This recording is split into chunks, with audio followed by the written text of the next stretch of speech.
Lord. Praise the Lord. Praise the Lord. Amen. A kí wa káàbọ̀ síwájú Ọlọ́run ní àṣálẹ́ ní orúkọ Jésù Olúwa.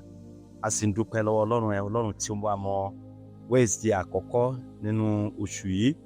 Nínú àánú ńlá rẹ̀ tí ó sì wá mọ́ Wednesday tí ó gbẹ̀yìn nínú oṣù, a sì ń dúpẹ́ lọ́wọ́ Ọlọ́run fún àwọn ẹ̀kọ́ Bíbélì gbogbo tí a ti lọ nínú rẹ̀ nínú oṣù yìí. Bí a ti ń bẹ̀rẹ̀, jẹ́ kí a gbàdúrà wá sí Ọlọ́run. Bàbá wa tí ń bẹ ní ọ̀run, a gbé orúkọ yín ga fún ìwàláàyè rẹ̀. A dúpẹ́ fún ààbò rẹ̀. A dúpẹ́ Olúwa fún ìpamọ́ rẹ̀. A dúpẹ́ fún ojú rere rẹ̀. A dúpẹ́ Olúwa fún àtìlẹ́yìn rẹ̀ lórí ayé wa. A dúpẹ́ Olúwa fún ìyọ́nú rẹ̀. A dúpẹ́ nítorí pé ń gbọ́ tiwa. A dúpẹ́ fún ìmọ́lẹ̀ ọ̀rọ̀ rẹ̀ tẹ́ ń tàn sínú ayé wa. A yìn ọ́ nítorí wípé ẹ mú ayé wa tẹ̀síwájú sí i. A dúpẹ́ nítorí pé ẹ ń ṣe wá ní olùgbọ́ àti olùṣe ọ̀rọ̀ rẹ̀. A dúpẹ́ Olúwa fún májẹ̀mú rẹ̀ nínú ayé wa. A dúpẹ́ fún àwọn ìlérí àti ìbùkún rẹ̀ nínú ayé wa. A dúpẹ́ lórí agbo ìjọ rẹ̀ nítorí pé ń tan ìmọ́lẹ̀ rẹ̀. Ẹ ò jẹ́ á jẹ́ òpè sí ọ̀rọ̀ rẹ̀. A yìn ọ́ ní ọjọ́ dé ọjọ́ nítorí pé a ń rí ọwọ́ rẹ̀ ní ìgbà dé ìgbà. A ń rí ọwọ́ rẹ̀ ní oṣù dé oṣù. A ń rí ọwọ́ rẹ̀ ní àkókò kan dé àkókò mìíràn. A ń rí ọwọ́ rẹ̀. A dúpẹ́ Olúwa nítorí pé ìmọ́lẹ̀ rẹ̀ kò fi wá sílẹ̀. A dúpẹ́ ń tan ìmọ́lẹ̀ sí ipa ẹsẹ̀ wa. Ọlọ́run gbogbo àgbáyé, a yìn ọ́ nítorí pé ń tọ́jú wa. A dúpẹ́ fún ìṣàkóso ẹ̀mí rẹ̀ ní gbogbo ọ̀nà. A dúpẹ́ Olúwa nítorí pé tí mú wa dé síwájú níta àṣálẹ́ yìí. A sì dúpẹ́ Olúwa nítorí pé ẹ kọ́ wa ní ọ̀rọ̀ rẹ̀. A dúpẹ́ tó ń sọ ara yìí di mímọ̀ fún wa. A dúpẹ́ nítorí pé ilé rẹ̀ ni àwa ṣe. A dúpẹ́ nítorí pé ẹ sì ń kọ́ wa ní ilé ti ẹ̀mí. A dúpẹ́ nítorí pé ò jẹ́ kí Sátánì kí ó wó wa. Ẹ ò jẹ́ kí ìjì kí ó bí wa wó. A yìn ọ́ nítorí pé ẹ mú wa dúró síwájú àsíwájú sí i. Ẹ mú ayé wa tẹ̀síwájú, a sì yìn ọ́ fún àwọn oore ọ̀fẹ́ ńlá yìí tí a ń rí gbà láti ọ̀dọ̀ rẹ ní ọjọ́ dé ọjọ́. Olúwa dé síwájú rẹ ní àṣálẹ́, a sì ń béèrè Olúwa kẹ́ ẹ kọ́ wa, kẹ́ ẹ tọ́ wa, kẹ́ ẹ sọ ara yín di mímọ̀ fún wa. Nípasẹ̀ ẹ̀kọ́ yìí kẹ́ mú wa mọ̀ ọ́ sí. Lẹ́yìn ẹ̀kọ́ yìí kí ayé wa kó ní ìtumọ̀. Ní orúkọ Jésù, kí ẹ̀mí mímọ́ Ọlọ́run ó máa ṣàkóso ayé wa láti ọjọ́ dé ọjọ́. A yìn Ọlọ́run nítorí pé ti gbọ́ tiwa. Gbogbo àwọn ẹ̀kọ́ yìí ni a béèrè tá a sì tọrọ ní orúkọ Jésù Kristi Olúwa wa. Jẹ́ kí a mú ìwé orin wa nígbà tí a ó kọ orin 452 nínú ìwé orin wa 452. Bọ́lọ́run ọba ọ̀run tí máa ń sọ̀rọ̀ ní ìgbàanì, ó tún bá wa sọ̀rọ̀ bẹ́ẹ̀ lónìí. Arákùnrin òótọ́ ni ohun tó bá wí fún ọ. Ohun kan láì gbọ́dọ̀ má ṣe gbọ́ràn. Sáà gbọ́ràn, èyí ni ìfẹ́ rẹ̀. Gbà tó bá ránṣẹ́ sí ọ, ohun kan ni kí o ṣe. Sáà gbọ́ràn 452. A dúpẹ́ lọ́wọ́ Ọlọ́run fún oore ọ̀fẹ́ láti àrígbà ní ti àṣálẹ́ yìí. A ti bẹ̀rẹ̀ ẹ̀kọ́ náà nìkan bí ọ̀sẹ̀ méjì tó ń sọ fún wa nípa àkókò láti ṣe àtúnkọ́. A sì ti sọ fún wa kì í kàn ṣe ilé kan tí í ṣe ilé ìgbé lásán tàbí ilé ara wa, bí kò ṣe tẹ́ḿpìlì Ọlọ́run, ilé Ọlọ́run, èyí tí a ti pàṣẹ àwọn ọ̀tá sọ di ahoro. A sì ti kọ́ wa nípa ìbéèrè náà. A sì ti bá wa sọ nípa bí àwọn ènìyàn Israẹli ṣe wípé kì í ti ṣe àkókò fún wọn láti kọ́ ilé Ọlọ́run ní eléyìí, ṣùgbọ́n àkókò ni fún wọn láti kọ́ ilé ara wọn.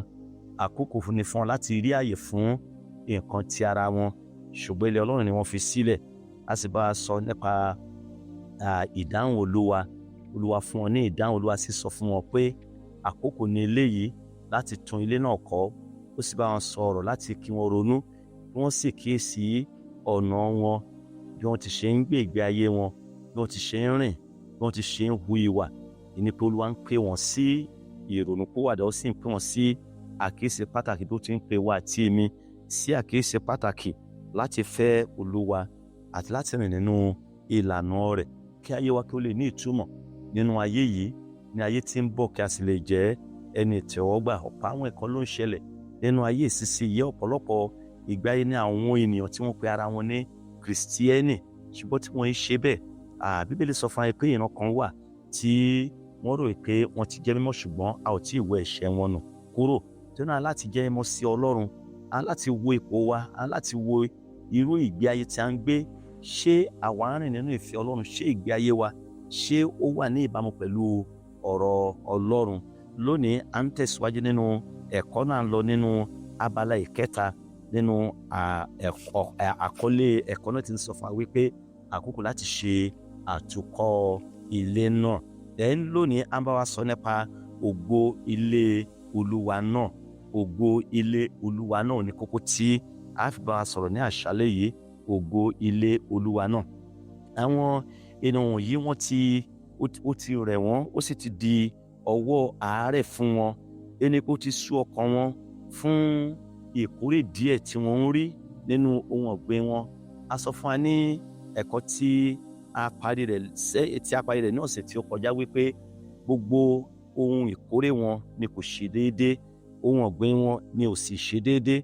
Ẹni pé Bíbélì Ọlọ́run sọ fún wọn nípasẹ̀ wòlíì Ágáì wípé èyí gan tí wọ́n mú wá sí ilé òun yóò fẹ́ ẹ dànù, àti wípé wọ́n gbin ọ̀pọ̀lọpọ̀ ohun ọ̀gbìn ṣùgbọ́n díẹ̀ ni wọ́n rí ká wá ilé. Bí wọ́n ti ń ṣe akitiyan púpọ̀, tí wọ́n ń ṣe iṣẹ́ púpọ̀, síbẹ̀ wọn ò ní èrè. Kí sì ni ìdí? Nítorí wọ́n fi iṣẹ́ Ọlọ́run sílẹ̀, wọ́n fi ojúṣe wọn tí ó yẹ fún wọn láti ṣe nínú ìfẹ́ Ọlọ́run wọ́n fi sílẹ̀. A rí pé ìrètí wọn ni ó sì di asán. Èyí ni pé ó ti wá sú wọn nísinsìnyí nítorí pé wọn ò rí ìkórè púpọ̀ nínú ohun ọ̀gbìn wọn. Bẹ́ẹ̀ náà ni wọ́n sì ń tòṣì sí i, wọ́n wà ní ipò àìní wọn sì ń tẹ̀síwájú sí i, ó sì ń pọ̀ sí i. Ṣùgbọ́n ọ̀rọ̀ Ágáì láti ọ̀dọ̀ Ọlọ́run, òun náà ni ó ti fún ọ ní òye sí i. A sì rí i pé èyí náà ni baálẹ̀ wọn, ẹni tí a pè ní Serubábélì, àti olórí àlùfáà, ẹni tí a pè ní Joshua. A rí i pé wọ́n darí àwọn ènìyàn láti lọ sí ẹnu iṣẹ́ kíkọ́ tẹ́ḿpìlì Ọlọ́run kí wọ́n sì lè parí rẹ̀. Nínú ìwé Ágáì orí ìkíní ẹsẹ̀ ìkẹrìnlá àti ẹsẹ̀ ìkàndógún, Ágáì 1:15, 14 and 15. Olúwa sì ru ẹ̀mí Serubábélì ọmọ Ṣealtieli baálẹ̀ Júdà sókè, àti ẹ̀mí Joshua ọmọ Jósédékì olórí àlùfáà, àti ẹ̀mí gbogbo àwọn ènìyàn ìyókù. Wọ́n sì wá, wọ́n sì ṣiṣẹ́ ní ilé Olúwa àwọn ọmọ ogun Ọlọ́run wọn. Ìná ni pé Ọlọ́run ru ẹ̀mí baálẹ̀ sí òkè àti ẹ̀mí olórí àlùfáà. A sọ fún wa pé baálẹ̀ òun náà ni adarí àwọn ènìyàn wọ̀nyí ní ti ìlú, nígbà tí Jósédékì tí ó sì jẹ́ olórí àlùfáà, ẹni tó ń tún ṣàkóso wọn sípa ti ìfẹ́ Ọlọ́run. Bẹ́ẹ̀ náà ni Ọlọ́run sì tún sọ̀rọ̀ lẹ́ẹ̀kan sí i. À ń sọ fún wa nípa iṣẹ́ ilé Ọlọ́run. A ti ń bá wa sọ láti pé nígbà tí ìpè bá wà fún iṣẹ́ ilé Ọlọ́run kí a má ṣe gbẹ̀yìn. Bẹ́ẹ̀ náà nígbà tí iṣẹ́ bá sì wà fún ìjèrè ọkàn, nítorí pé iṣẹ́ ni. Èyí sì ni ojúṣe tí Jésù sọ fún wa láti lọ nínú rẹ̀ nínú ìwé Mátíù yẹn orí 28 ẹsẹ̀ 19 ẹsẹ̀ 20 pé kí a lọ kí a sì máa kọ́ orílẹ̀-èdè gbogbo. Èyí ni iṣẹ́ náà tí Jésù sọ fún àwọn ọmọ ẹ̀yìn àti àwa bákan náà. Ẹnikẹ́ni tí ó bá gbàgbọ́ kí a bámtísì rẹ̀.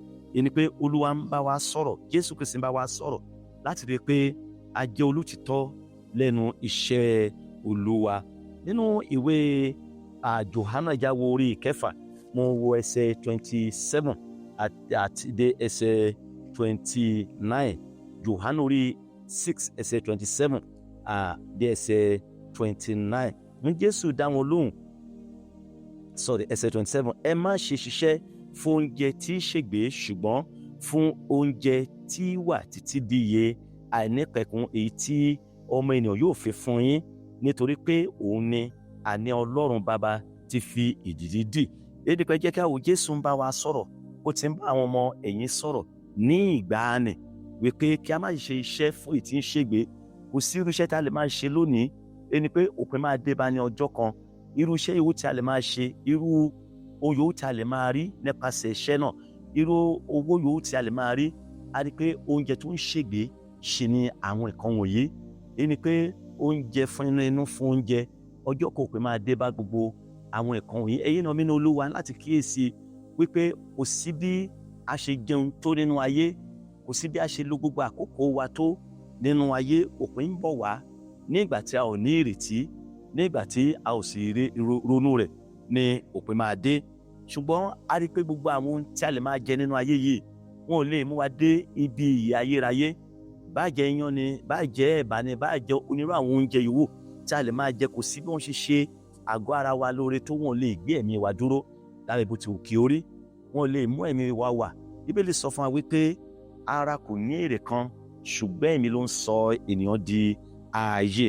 Tí náà Jésù ń sọ fún wa pé kí a má ṣe ṣe iṣẹ́ fún èyí tí ń ṣègbé, oúnjẹ tí ń ṣègbé, ṣùgbọ́n ká ṣe iṣẹ́ fún èyí tí yóò mú ìyè wá iná ni iṣẹ́ Olúwa, ìwàásù ìjèrè ọkàn, wíwàásù fún àwọn aláìmọ̀ Ọlọ́run, fún àwọn ẹlẹ́ṣẹ̀ kí wọ́n lè mọ Ọlọ́run. Èyí ni iṣẹ́ tí ó ní èrè èyí ni iṣẹ́ tí ó ní èrè tí ó sì fún wa ní ìyè àìnípẹ̀kun. Ó ní ẹ má ṣe ṣiṣẹ́ fún oúnjẹ tí ń ṣègbé.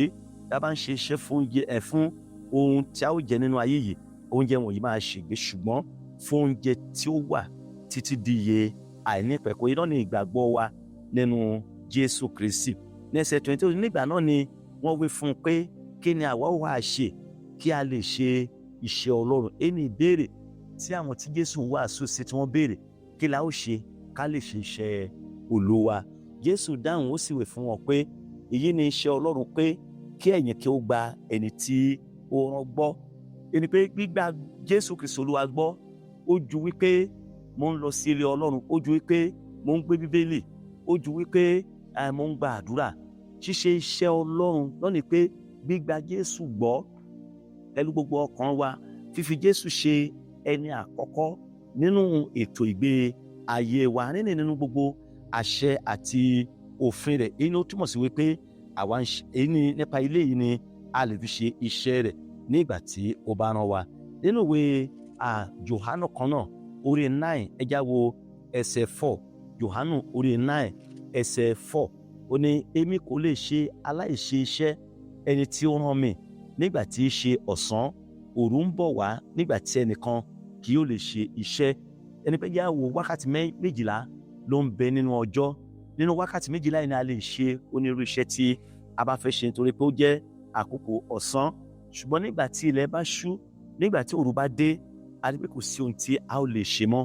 Ọ̀rọ̀ ní kan sọ fún wa pé ṣiṣẹ́ torí òru ń bọ̀, nígbà tí ẹnìkan kò ní lè ṣe iṣẹ́ mọ́. Nígbà ọ̀sán, ẹ jẹ́ ká ṣe iṣẹ́ wa, ká wàásù Jésù Kristi fún àwọn aláìwà bí Ọlọ́run, kí a kéde ìrere Jésù Kristi fún àwọn ẹlẹ́ṣẹ̀ níbi iṣẹ́ wa, ní ọ̀nà àjò wa, níbi yòówù tí a bá lè bára wa, níbi ọjà wa. Àǹfààní wà fún wa láti fi Jésù lọ àwọn tí ò tí ì mọ̀, láti wàásù Jésù fún àwọn aláìmọ̀, láti fi ìmọ́lẹ̀ Jésù hàn, ìmọ́lẹ̀ ìrere hàn fún àwọn tí ò tí ì dá mọ̀. Èyí ni pé kí ayé wọn lè ní ìtumọ̀, nítorí wípé nípa èyí gan ni nípa èyí ni ó túmọ̀ sí pé à ń ṣiṣẹ́ Olúwa. Èyí pé nínú ìwé Jòhánù kan lórí 12, ẹ jẹ́ ká wo ẹsẹ̀ 26. Ìwé Jòhánù orí 12, mo wo ẹsẹ̀ 26, ó wí pé bí ẹnikẹ́ni bá ń sìn mí, kí ó máa tọ̀ mí lẹ́yìn, àti níbi tí èmi bá wà, níbẹ̀ ni ìránṣẹ́ mi yóò wà pẹ̀lú. Bí ẹnikẹ́ni bá ń sìn mí, òun ni Baba yóò bu ọlá fún. Ẹ jẹ́ kí a wo èrè tó wà nípa ṣíṣe iṣẹ́ Olúwa. Ẹni pé nígbà tá a bá ti ń sin Ọlọ́run, tá a bá ti ń sìn pẹ̀lú gbogbo ọkàn wa, a ó ṣe iṣẹ́ rẹ̀ nínú ayé wa. A ó ṣe iṣẹ́ tó rán wa. A ó ṣe iṣẹ́ tí ó fún wa láti ṣe. A ó gbọ́ràn ní gbogbo ọ̀nà sí àwọn ohun tí ó ń retí wa láti kí àwa kí ó ṣe. Èyí mú wa lọ sí àkókò àkọ́kọ́ tó ń sọ fún wa nípa ọ̀rọ̀ tuntun láti ọ̀dọ̀ Ọlọ́run. Ọ̀rọ̀ tuntun láti ọ̀dọ̀ Ọlọ́run nínú ìwé Hágáì orí 1 ẹsẹ̀ 1 àti ẹsẹ̀ 2. Hágáì orí 1 ẹsẹ̀ 1 àti ẹsẹ̀ 2.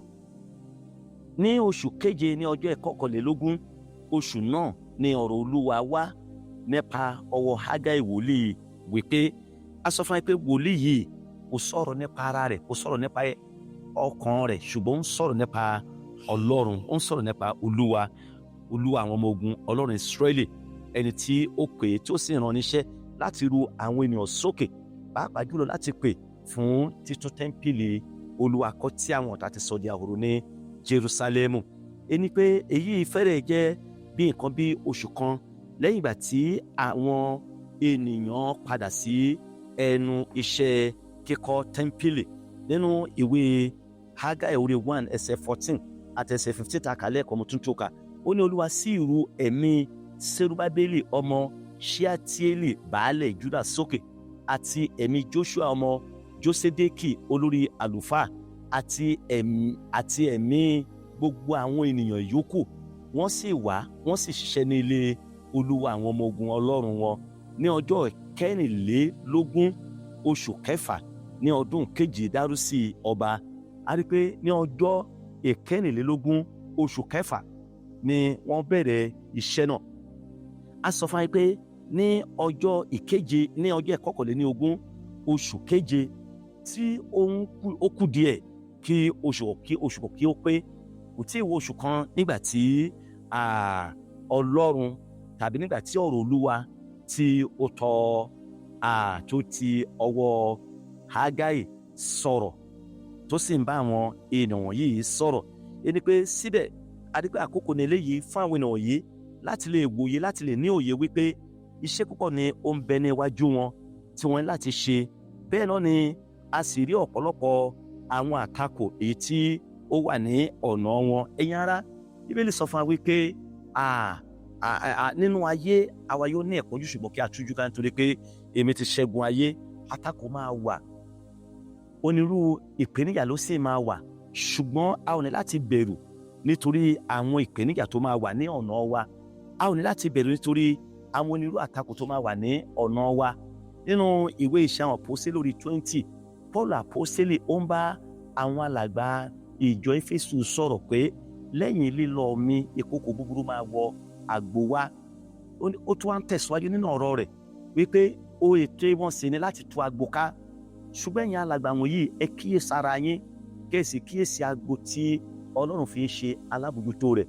Ó wá tẹ̀síwájú wípé lẹ́ẹ̀rín ara yín ní àwọn ènìyàn tó máa tún dìde, wọ́n á fa àwọn ènìyàn sí ẹ̀yìn wọn láti tú àgbò ká, láti fa wàhálà, láti máa fa ìjọ̀gbọ̀n, láti da agbóró. Ẹni pé níwọ̀n ìgbà tí Pọ́ọ̀lù ti ń fún ní ọ̀rọ̀ ìyànjú yìí, ó tó sì ń sọ fún ni pé kí wọ́n kíyèsára, nítorí àwọn nǹkan wọ̀nyí máa wá, ìṣẹ̀lẹ̀ wọ̀nyí máa ṣẹlẹ̀. Nígbà tí àwọn nǹkan yẹn bá ti ń dé, ẹ gbáradì, ẹ má ṣe bẹ̀rù, ẹ má ṣe ṣojo, ẹ má sì jẹ́ kí ọkàn yín kí ó dàrú. Bẹ́ẹ̀ náà ni a láti kíyèsí pé àwọn onírúurú àwọn ẹ̀kọ́ ló máa wà, onírúurú àwọn ọ̀rọ̀ ni àwọn ènìyàn máa sọ sí wa. Bí a ò bá fẹ́ kí àwọn ènìyàn sọ̀rọ̀ ẹ̀gàn sí wa, a ò ní lè jẹ́ ìránṣẹ́ Kristi, a ò ní lè ṣe iṣẹ́ Olúwa. Ṣùgbọ́n láti máa retí rẹ̀, ó lè jẹ́ lọ́dọ̀ àwọn ènìyàn tí a ò tilẹ̀ retí wípé wọ́n lè hu irú ìwà bẹ́ẹ̀. Ó lè jẹ́ ọ̀dọ̀ ènìyàn tá a tilẹ̀ lè ronú wípé wọ́n ò lè hu irú ìwà bẹ́ẹ̀ sí wa. A lè máa wòye pé lọ́dọ̀ in fact mo mọ sister yẹn, mo mọ brother yẹn, wọ́n lè dìde lòdì sí mi, ṣùgbọ́n ṣe kí wọ́n dìde lòdì sí ọ. Bẹ́ẹ̀ kì í ṣe ìwọ ni wọ́n sì ń dìde lòdì sí, bí kò ṣe sí iṣẹ́ Ọlọ́run tó fẹ́ ṣe. Nítorí pé nígbà bí a ò bá kíyèsára, bí a bá rẹ̀wẹ̀sì ní àwọn àkókò tí onírú àwọn ènìyàn wọ̀nyí dìde lòdì sí wa, àárẹ̀ máa mú wa, a ò ní lè ṣe iṣẹ́ náà. Bẹ́ẹ̀ nínú Sátánì sì máa dùn. Ṣùgbọ́n nígbà táwọn ẹ̀kọ́ yẹn bá ń ṣẹlẹ̀, a ò ní láti rẹ̀wẹ̀sì rárá, a ò ní láti ṣojo rárá, a ò ní láti bẹ̀rù rárá. Abájọ tí Jésù sọ fún àwọn ọmọ ẹ̀yìn wípé ó ní ẹ má ṣe bẹ̀rù, kíyèsí èmi wà pẹ̀lú yín títí fi dé òpin ayé. A láti mọ̀ pé Jésù ń bẹ pẹ̀lú wa nígbà tá a bá ń ṣe iṣẹ́ rẹ̀, nígbà tá a bá ń wàásù rẹ̀. Jésù ń bẹ pẹ̀lú wa. Onírúurú àwọn àtakò ló lè wá, ṣùgbọ́n a ò ní láti bẹ̀rù, nítorí a ní láti kíyèsí wípé Jésù ó ń bẹ pẹ̀lú wa nínú iṣẹ́ náà. Ọ̀pọ̀lọpọ̀ àwọn àgbàlagbà tí wọ́n ti rí ilé, tí wọ́n ti rí ògo ilé àkọ́kọ́ ni, tẹ́ḿpìlì àkọ́kọ́ ni tí Sólómọ́nì kọ́ ní nǹkan bíi ìran díẹ̀ sẹ́yìn. A rí pé wọ́n ní èrò onírúurú ló wà nínú ọkàn wọn, tó jẹ́ wípé ó lè máa da àwọn òṣìṣẹ́ ní ọkàn rú pé ògo ti ilé sísìn yìí kò tó ògo ti ilé ìgbàanì. Ṣùgbọ́n ọ̀rọ̀ Ọlọ́run wá, iṣẹ́ ìránṣẹ́ wá, ọ̀rọ̀ ìgbàníyànjú wá láti mú ọkàn àwọn ènìyàn wọ̀nyí le, láti má ṣe jẹ́ kí wọ́n rẹ̀wẹ̀sì lábẹ́ bó ti wù kí ó rí. Ẹni pé wọ́n lè àwọn kan tó ti mọ̀ nípa ògo ilé ìṣáájú ni, tí wọ́n ti mọ̀ nípa ògo tẹ́ḿpìlì àkọ́kọ́ ni tí Sólómọ́nì kọ́, tí wọ́n sì tún wá wo èyí tó ń ṣẹlẹ̀ nísinsìnyí. Ó lè máa ó lágbára o, onírúurú àwọn ẹ̀kọ́ ló ń ṣẹlẹ̀ o, ó lágbára, in fact ò mọ bí ohun gbogbo ṣe wá rí nísinsìnyí. Ṣùgbọ́n ọ̀rọ̀ ìyànjú ti wá láti ọ̀dọ̀ Ọlọ́run nípasẹ̀ wòlíì Hágáì pé kí wọ́n má ṣe bẹ̀rù, kí wọ́n má sì ṣe ṣojo lábẹ́ bó ti wù kó rí. Bákan náà ó ṣe pàtàkì dáradára láti ṣe àkíyèsí ìgbà tí àkókò nínú ọdún tí ọ̀rọ̀ yìí wá láti ọ̀dọ̀ Ọlọ́run tàbí tí a fún àwọn ènìyàn yìí ní ọ̀rọ̀ Ọlọ́run. Then a sọ fún wa wípé ó jẹ́ ọjọ́ ìkọkànléníogún oṣù ìkeje.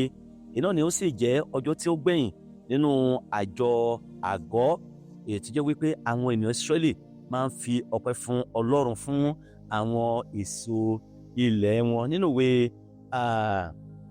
fún àkọsílẹ̀ nínú ìwé Léfítíkù 23 ẹsẹ̀ 33 dé ẹsẹ̀ 43, iná ni àjọ ìdásílẹ̀ àjọ tí Ọlọ́run fún àwọn ènìyàn Ísírẹ́lì nípasẹ̀ wòlíì Mósè láti máa ṣe, pàápàá jùlọ ní ọjọ́ ní oṣù keje ọdún. Síbẹ̀ a rí wípé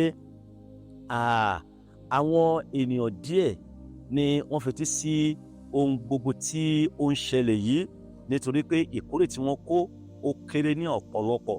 Wọn ò kó ìkórè púpọ̀ nítorí wípé wọ́n ṣe àìgbọràn sí Ọlọ́run. Olúwa sì fi onírúurú àwọn ìjìyà wá sí ọ̀nà wọn. Wọ́n gbin irúgbìn púpọ̀ ṣùgbọ́n díẹ̀ ni wọ́n kórè. Eléyìí tí wọ́n sì tún mú wá sí ilé, a sọ wípé Olúwa tún fẹ́ nù. Mo gbàdúrà gbogbo kòkòrò ajẹni lórí iṣẹ́ wa, Olúwa yóò bá wọn wí ní orúkọ Jésù. Nípa láti kíyèsí ohun kan tí a sì láti mọ̀ náà ni wípé láti gbọ́ràn sí gbogbo àṣẹ Ọlọ́run. Nígbà tá a bá ti gbọ́ràn sí gbogbo ẹ̀kọ́ rẹ̀ àti ìlànà rẹ̀, Olúwa ṣetán láti bù sí iṣẹ́ ọwọ́ wa. Olúwa ṣetán láti mú kí ìkórè wa kí ó pọ̀ lórí ohun ọ̀gbìn tí àwa gbìn. Bẹ́ẹ̀ náà ni èyí tí a sì mú bọ̀ wá sí ilé, Olúwa ṣetán láti mú kí ó ṣe dáradára àti pé kí ohunkóhun kí ó má ṣe lè fẹ́ nù. A sọ fún wa síwájú sí pé nítorí ìdílé yìí àwọn ènìyàn wọ̀nyí ṣe ni wọ́n ní àwọn ò ní àǹfààní púpọ̀ láti máa ṣe àjọyọ̀ tàbí láti máa ṣe àsè ní ti ọjọ́ náà, ṣùgbọ́n Olúwa jẹ́ kí wọ́n mọ̀ wípé òun ò tíì fi àwọn ènìyàn òun sílẹ̀, gẹ́gẹ́ bí ọ̀rọ̀ iṣẹ́ ìránṣẹ́ Hágáì ti sọ fún wọn. Májẹ̀mú Ọlọ́run wá síbẹ̀ fún àwọn ènìyàn rẹ̀.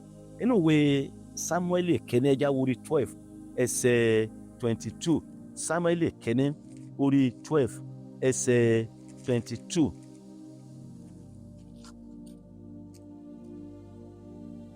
Ó ní nítorí tí Olúwa kì yóò kọ àwọn ènìyàn rẹ̀ sílẹ̀ nítorí orúkọ rẹ̀ ńlá, nítorí pé ó wu Olúwa láti fi yín ṣe ènìyàn rẹ̀. Ẹ jẹ́ kí a wo ọ̀rọ̀ rẹ̀, ẹ jẹ́ kí a wo ètè rẹ̀, ẹ jẹ́ kí a wo ìlérí rẹ̀ wípé Olúwa kò kọ àwọn ènìyàn rẹ̀ sílẹ̀. Bí a bá jẹ́ ènìyàn Ọlọ́run, báwo ni a ṣe lè jẹ́ ènìyàn Ọlọ́run? Bí a ṣe lè jẹ́ ènìyàn Ọlọ́run náà ni gbígbọ́ràn sí gbogbo àṣẹ rẹ̀, gbígbé ìgbé ayé ìwà mímọ́, kíkọ̀ ẹ̀ṣẹ̀ sílẹ̀, títakété sí ohun gbogbo tí ó farajọ ibi, níní ìgbàlà ọkàn, jíjẹ́ olóòótọ́ sí i ní gbogbo ọ̀nà. Bí a ṣe lè jẹ́ ènìyàn Ọlọ́run rèé. Ẹ jẹ́ kí a wo Bíbélì ń sọ fánú ẹ jẹ́ a wo ìwé Pétérù kíní orí ìkejì ẹsẹ̀ kẹsàn-án. Pétérù kíní orí ìkejì ẹsẹ̀ kẹsàn-án ní ṣùgbọ́n ẹ̀yin ní ìran tí a yàn, olú àlùfáà, orílẹ̀-èdè mímọ́, ènìyàn ọ̀tọ̀, kí ẹ̀yin kí ó lè fi ọlá ńlá ẹni tí ó pè yín jáde kúrò nínú òkùnkùn sínú ìmọ́lẹ̀ ìyanu rẹ̀ hàn. A gbọ́dọ̀ máa fi ọlá ńlá Ọlọ́run hàn. Ó ti pè wá jáde kúrò nínú òkùnkùn, ó ti pè wá sínú ìmọ́lẹ̀. Òkùnkùn ló wà nínú ayé. Ẹni Bíbélì sọ fún wa nínú ìwé Àìsáyà orí 60 pé òkùnkùn bo ayé, òkùnkùn biribiri bo ayé. Ẹni pé òkùnkùn ló ń bẹ nínú ayé nítorí pé Jésù, ní ìgbà tí Jésù tí wá sínú ayé, ẹni pé òkùnkùn bo ayé, ṣùgbọ́n Ọlọ́run sọ fún àwọn ènìyàn rẹ̀ pé kí wọ́n dìde kí wọ́n sì tan ìmọ́lẹ̀, nítorí ògo Olúwa yóò sì yọ lára rẹ̀. Ó nítorí kéèsì òkùnkùn bo ayé mọ́lẹ̀ àti òkùnkùn biribiri bo àwọn ènìyàn, ṣùgbọ́n Olúwa yóò yọ lára rẹ̀, a ó sì rí ògo rẹ̀ lára rẹ̀. Ẹni pé jẹ́ kí a wo ohun tí ó ń bẹ nínú ayé. Òkùnkùn ló ń bẹ nínú ayé, ṣùgbọ́n pẹ̀lú Jésù ìmọ́lẹ̀ wọ inú ayé, torí Jésù ni ìmọ́lẹ̀ ayé. Ẹ jẹ́ àwọn inú ìwé Jòhánù orí kìíní ó ń sọ fún wa wípé ó ní ìmọ́lẹ̀ sí ìwà sí ayé, ṣùgbọ́n àwọn ènìyàn wọn ò fẹ́ ìmọ́lẹ̀ torí iṣẹ́ ọwọ́ wọn burú, iṣẹ́ ọwọ́ wọn kún fún òkùnkùn. Ṣùgbọ́n ẹ̀yin ènìyàn mi nínú Olúwa, a ti pè wá jáde kúrò nínú òkùnkùn sínú ìmọ́lẹ̀. Ẹni pa ti pè wá jáde kúrò nínú àṣà ayé, kúrò nínú àwọn ìwà ayé, kúrò nínú bí ayé ṣe ń sọ̀rọ̀, kúrò nínú bí ayé ṣe ń hu ìwà. èyí tí ó mú kí òkùnkùn kí ó bo ayé a ti di ọmọ ìmọ́lẹ̀ torí Jésù ẹni tí ń ṣe ìmọ́lẹ̀ ti rà wá padà. Jésù ẹni tí ń ṣe ìmọ́lẹ̀ ó ti gbà wá. A wá pè ní ìmọ́lẹ̀ ayé nítorí pé nípasẹ̀ rẹ̀ ní ìmọ́lẹ̀ gbà kàn sí ayé. Ìdí nílé tá fi pe Jésù ní ìmọ́lẹ̀ ayé. Jésù sì wá pe gbogbo àwa tí a bá fi ayé wa fún, àwa tí a gbà á, àwa tí a ti sọ di mímọ́, àwa tí a ti sọ di àtúnbí, àwa tí a ti kọ ní ilà tí a yà. Ó wá pè wá ní ìmọ́lẹ̀, ó tún pè wá ní iyọ̀ ayé. Torí nípasẹ̀ wa ni a ó ti fi ìmọ́lẹ̀ hàn fún ayé nípa wíwàásù rẹ̀, nípa kíkéde rẹ̀. Olófin sọ ní ẹsẹ̀ 9 ìwé abala tó gbẹ̀yìn ìwé Pétérù kìíní orí 2 yẹn pé kí ẹ̀yin kí ó lè fi ọlá ńlá ẹni tí ó pè yín jáde kúrò nínú òkùnkùn sínú ìmọ́lẹ̀ ìyanu rẹ̀ hàn. Kì í kàn ṣe ìmọ́lẹ̀ lásán ṣùgbọ́n ìmọ́lẹ̀ ìyanu rẹ̀, ìmọ́lẹ̀ ògo rẹ̀, ìmọ́lẹ̀ agbára rẹ̀, kí a lè fi ọlá ńlá rẹ̀ hàn fún ayé, fún àwọn ará ilé wa bẹ̀rẹ̀ sí àwọn aládùúgbò wa tàbí fún àwọn ará ibi iṣẹ́ wa, kí a lè jẹ́ kí wọ́n mọ̀ nípa ìrere Jésù Kristi. A sọ fún yín pé ìlérí Ọlọ́run ni pé Ọlọ́run kò jẹ́ kọ àwọn ènìyàn rẹ̀ sílẹ̀ nítorí orúkọ rẹ̀ ńlá, nítorí májẹ̀mú rẹ̀ àti nítorí ìlérí rẹ̀. Nínú ìwé orin Dáfídì orí 106 ẹsẹ̀ 9, ìwé orin Dáfídì orí 106 ẹ jáwọ́ tí ẹsẹ̀ 9 rẹ̀ sọ fún wa. Ó ní ṣùgbọ́n ó gbà wọ́n là nítorí orúkọ rẹ̀ kí ó lè mú agbára rẹ̀ ńlá di mímọ̀. Ẹni pé Olúwa gba àwọn ènìyàn rẹ̀ là lọ́wọ́ agbára Sátánì, lọ́wọ́ ẹ̀ṣẹ̀, lọ́wọ́ agbára òkùnkùn, lọ́wọ́ ọ̀tá nẹ̀, nítorí orúkọ rẹ̀ ńlá, kí orúkọ rẹ̀ má bàa di ìsọ̀rọ̀ òdì sí. Ṣèbó náà ni ṣé ó lè gbà wọ́n ni. Èyí ni Mósè sọ fún Ọlọ́run nígbà tí Olúwa pinnu rẹ̀ láti pa àwọn ènìyàn Ísírẹ́lì run nígbà tí wọ́n kọ̀ láti gbọ́ràn sí gbogbo ìlànà rẹ̀ àti òfin rẹ̀ nínú aginjù nígbà tí wọ́n ń bọ̀ ní ọ̀nà àjò wọn láti Íjíbítì lọ sí Kénáánì. Olúwa sọ fún Mósè kí ó yà sí ẹ̀gbẹ́ kan kí òun kí ó pa àwọn ènìyàn Ísírẹ́lì run àti pé òun yóò mú kí Mósè di orílẹ̀-èdè ńlá. Májẹ̀mú àti ìlérí tó ti ní fún àwọn ènìyàn Ísírẹ́lì òun yóò sì múṣẹ fún un. Ṣùgbọ́n Mósè sọ fún Ọlọ́run pé Olúwa, bí àwọn ará Íjíbítì bá gbọ́, bí àwọn orílẹ̀-èdè wọn ní bá gbọ́ wípé ẹ ti pa wọn run, wọ́n á sọ wípé ìdí tẹ́ fi mú wọn jáde kúrò ní Íjíbítì nìyẹn, kí ẹ lè pa wọn run ní inú aginjù. Olúwa sì ronúpìwàdà kúrò nínú èrò rẹ̀ láti pa àwọn ènìyàn Ísírẹ́lì run, ṣùgbọ́n mọ èyí dájú pé kò sí gbogbo àwọn tó kúrò ní Íjíbítì yàtọ̀ sí Kálẹ́bù àti Jóṣúà. Nítorí àìgbàgbọ́ wọn yìí gbogbo ni ó di rírun ní àṣẹ parun ní inú aginjù. Ẹ já wo ìrìn àjò tí Jákọ́bù àti àwọn ènìyàn rẹ̀ tí wọ́n rìn tí ó ju bóyá ọjọ́ bíi 2 àbí ọjọ́ 3 láti Kénáánì lọ sí Íjíbítì. Olúwa sọ di ìrìn àjò 40 ọjọ́ fún wọn pé 40 ọjọ́ lẹ máa fi rìn láti ilẹ̀ Íjíbítì dé Kénáánì. Ṣùgbọ́n nítorí àìgbàgbọ́ wọn nísinsìnyí ó wá di ìrìn àjò 40 ọdún. Mo gbàdúrà wípé a ò ní ṣe sí Ọlọ́run lórúkọ Jésù. Torí náà kí ni ìdí tí ọ̀pọ̀ ìlérí àti májẹ̀mú Ọlọ́run fi ń di pípẹ́ nínú ayé ẹlòmíràn? Nítorí àìgbàgbọ́. Kí ni ìdí tí ìlérí Ọlọ́run kì í fi yá bọ̀rọ̀bọ̀rọ̀? Kí ni ìdí tí májẹ̀mú Ọlọ́run ìlérí rẹ̀ kì í fi yá ní kíákíá? Kí ni ìdí tí ìlérí rẹ̀ kì í fi yá ní wàràǹṣeṣà nínú ayé àwọn ènìyàn? Iná nítorí àìgbàgbọ́. Ọlọ́run kórìíra ìgbàgbọ́ nítorí kíkọ ọ̀rọ̀ àti òfin rẹ̀ sílẹ̀. Ṣùgbọ́n ẹ̀yin ará, èyí ni ọ̀rọ̀ Ọlọ́run tó ń kọ sí wa ní àṣálẹ́ yìí láti rí wípé àwa mọ Ọlọ́run, àwa mọ èrò rẹ̀ lórí ayé wa. Ọlọ́run kò jẹ́ kọ̀ wá sílẹ̀. Nígbà tí a bá rìn nínú ìfẹ́ rẹ̀, kò ní fi wá sílẹ̀, bẹ́ẹ̀ ni kò ní kọ̀ wá sílẹ̀ nítorí orúkọ rẹ̀ ńlá. Àwọn ènìyàn ayé wọn máa kọ̀ àwọn ènìyàn tí wọ́n sílẹ̀ nígbà wàhálà bá dé, nígbà ìjìyà bá, nígbà tí ìdààmú bá dé. Ṣùgbọ́n Ọlọ́run wa kò lè kọ̀ wá sílẹ̀ nítorí àánú ńlá rẹ̀. Ní ẹsẹ̀ 1 ìwé Hágáì yẹn, ẹsẹ̀ 1, ó ní sọ nísinsìnyí fún Serubábélì ọmọ Ṣealtieli baálẹ̀ Júdà àti fún Jóṣúà ọmọ Jóṣédékì olórí àlùfáà àti fún àwọn ènìyàn ìyókù. Wá sọ fún àwọn ènìyàn ìyókù, iná ni àwọn ènìyàn tó kù ní Jerusalem, àwọn ènìyàn tí a ò kó lọ sí ìgbèkùn.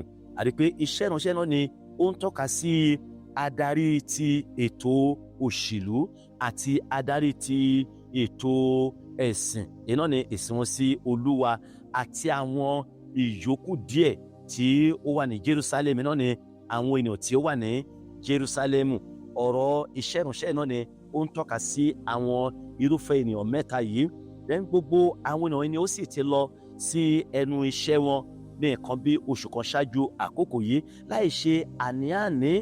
Ọ̀pọ̀lọpọ̀ àwọn ènìyàn ni ó sì ti bẹ̀rẹ̀ tí wọ́n sì ti ń sọ ìmísí wọn nù, tí wọ́n ti ń sọ ìtara wọn nù pẹ̀lú ní gẹ̀rẹ̀ tí wọ́n padà sí ẹnu iṣẹ́. Ṣùgbọ́n Olúwa ránṣẹ́ sí wọn. Olúwa ránṣẹ́ sí wọn láti mú wọn ní ọkàn le. Then ẹsẹ̀ kẹta ó ń sọ fún nípa ìtìjú. Ẹsẹ̀ kẹta ó ń sọ fún nípa ìtìjú. Ó ní ta ni ó kù nínú yín tí ó ti rí ilé yìí ní ògo rẹ̀ àkọ́ṣe?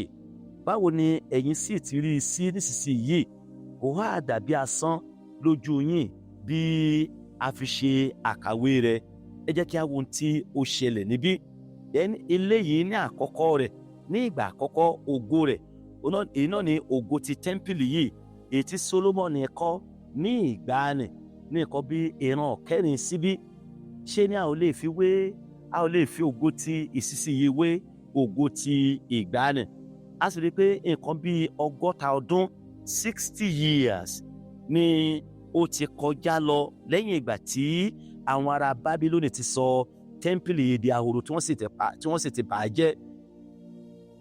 Kì í ṣe ọ̀pọ̀lọpọ̀ àwọn ènìyàn tí ó wà ní Jerúsálẹ́mù nísìnyí ó lè mọ̀ tàbí tí ó lè rí ògo ti ilé ìṣáájú ìgbàanì. Kì í ṣe gbogbo wọn rárá. Kì í ṣe gbogbo ni ó sì mọ̀ nípa ògo ti tẹ́ḿpìlì ìṣáájú, nítorí a sọ nísinsìnyí pé nǹkan bí 60 years lẹ́yìn ìgbà tí àwọn ará Bábílónì bà tẹ́ḿpìlì náà jẹ́ tí wọ́n sọ di ahoro ní àkókò yìí jẹ́. Then ìwọ̀nba àwọn ènìyàn tó wà ní Jerusalem ní ìgbà náà ni pé ọ̀pọ̀lọpọ̀ àwọn ènìyàn ti kú tí wọn ò mọ̀ ní ti àkókò yìí bí ògo ti sísí yìí ṣe rí sí ògo ti ìgbàanì tí ó wà nínú tẹ́ḿpìlì tí Sólómọ́nì kọ́. Then a sì sọ fún wa ọ̀pọ̀lọpọ̀ gan ni ṣùgbọ́n díẹ̀ àwọn ènìyàn tí ó wà ni wọ́n sì ti di àgbàlagbà. Díẹ̀ nínú àwọn ènìyàn wọ̀nyí, these few could readily see that the new temple could seem like nothing in comparison. Èdè pé díẹ̀ tó sì kù ní ìgbàanì tí wọ́n ti di àgbàlagbà yìí náà wá rí ògo ti ilé sí pé bí asán ni ó ṣe rí bí a bá fi ṣe àkàwé ògo tẹ́ḿpìlì àkọ́kọ́ tí Sólómọ́nì kọ́. Kò dàbí ohunkóhun rárá. Kò tilẹ̀ dàbí a ò lè fi ṣe àkàwé rẹ̀. A ò lè fi ṣe àkàwé rẹ̀ lábẹ́ bó ti òkè orí. A rí pé èyí kò kàn túmọ̀ sí wípé ilé tí ìsinsìnyí yìí náà ni akọ̀ṣà ń kọ́ bẹ́ẹ̀. Ṣùgbọ́n ṣe ni ó fi ara hàn pàápàá jùlọ fún àwọn ènìyàn Jerúsálẹ́mù pé ohun tí a fi kọ́ ilé tí àkọ́kọ́ nì ṣe ni kò sí ní àrọ́wọ́tó nísinsìnyí láti fi kọ́ ilé tí àkókò yìí. Fún àpẹẹrẹ, ṣe ni Sólómọ́nì igi tí ó lò ní ìgbàanì, wúrà àti fàdákà tí ó lò ní ìgbàanì, kò sí àǹfààní fún irúfẹ́ àwọn nǹkan báwọn nísinsìnyí láti ní.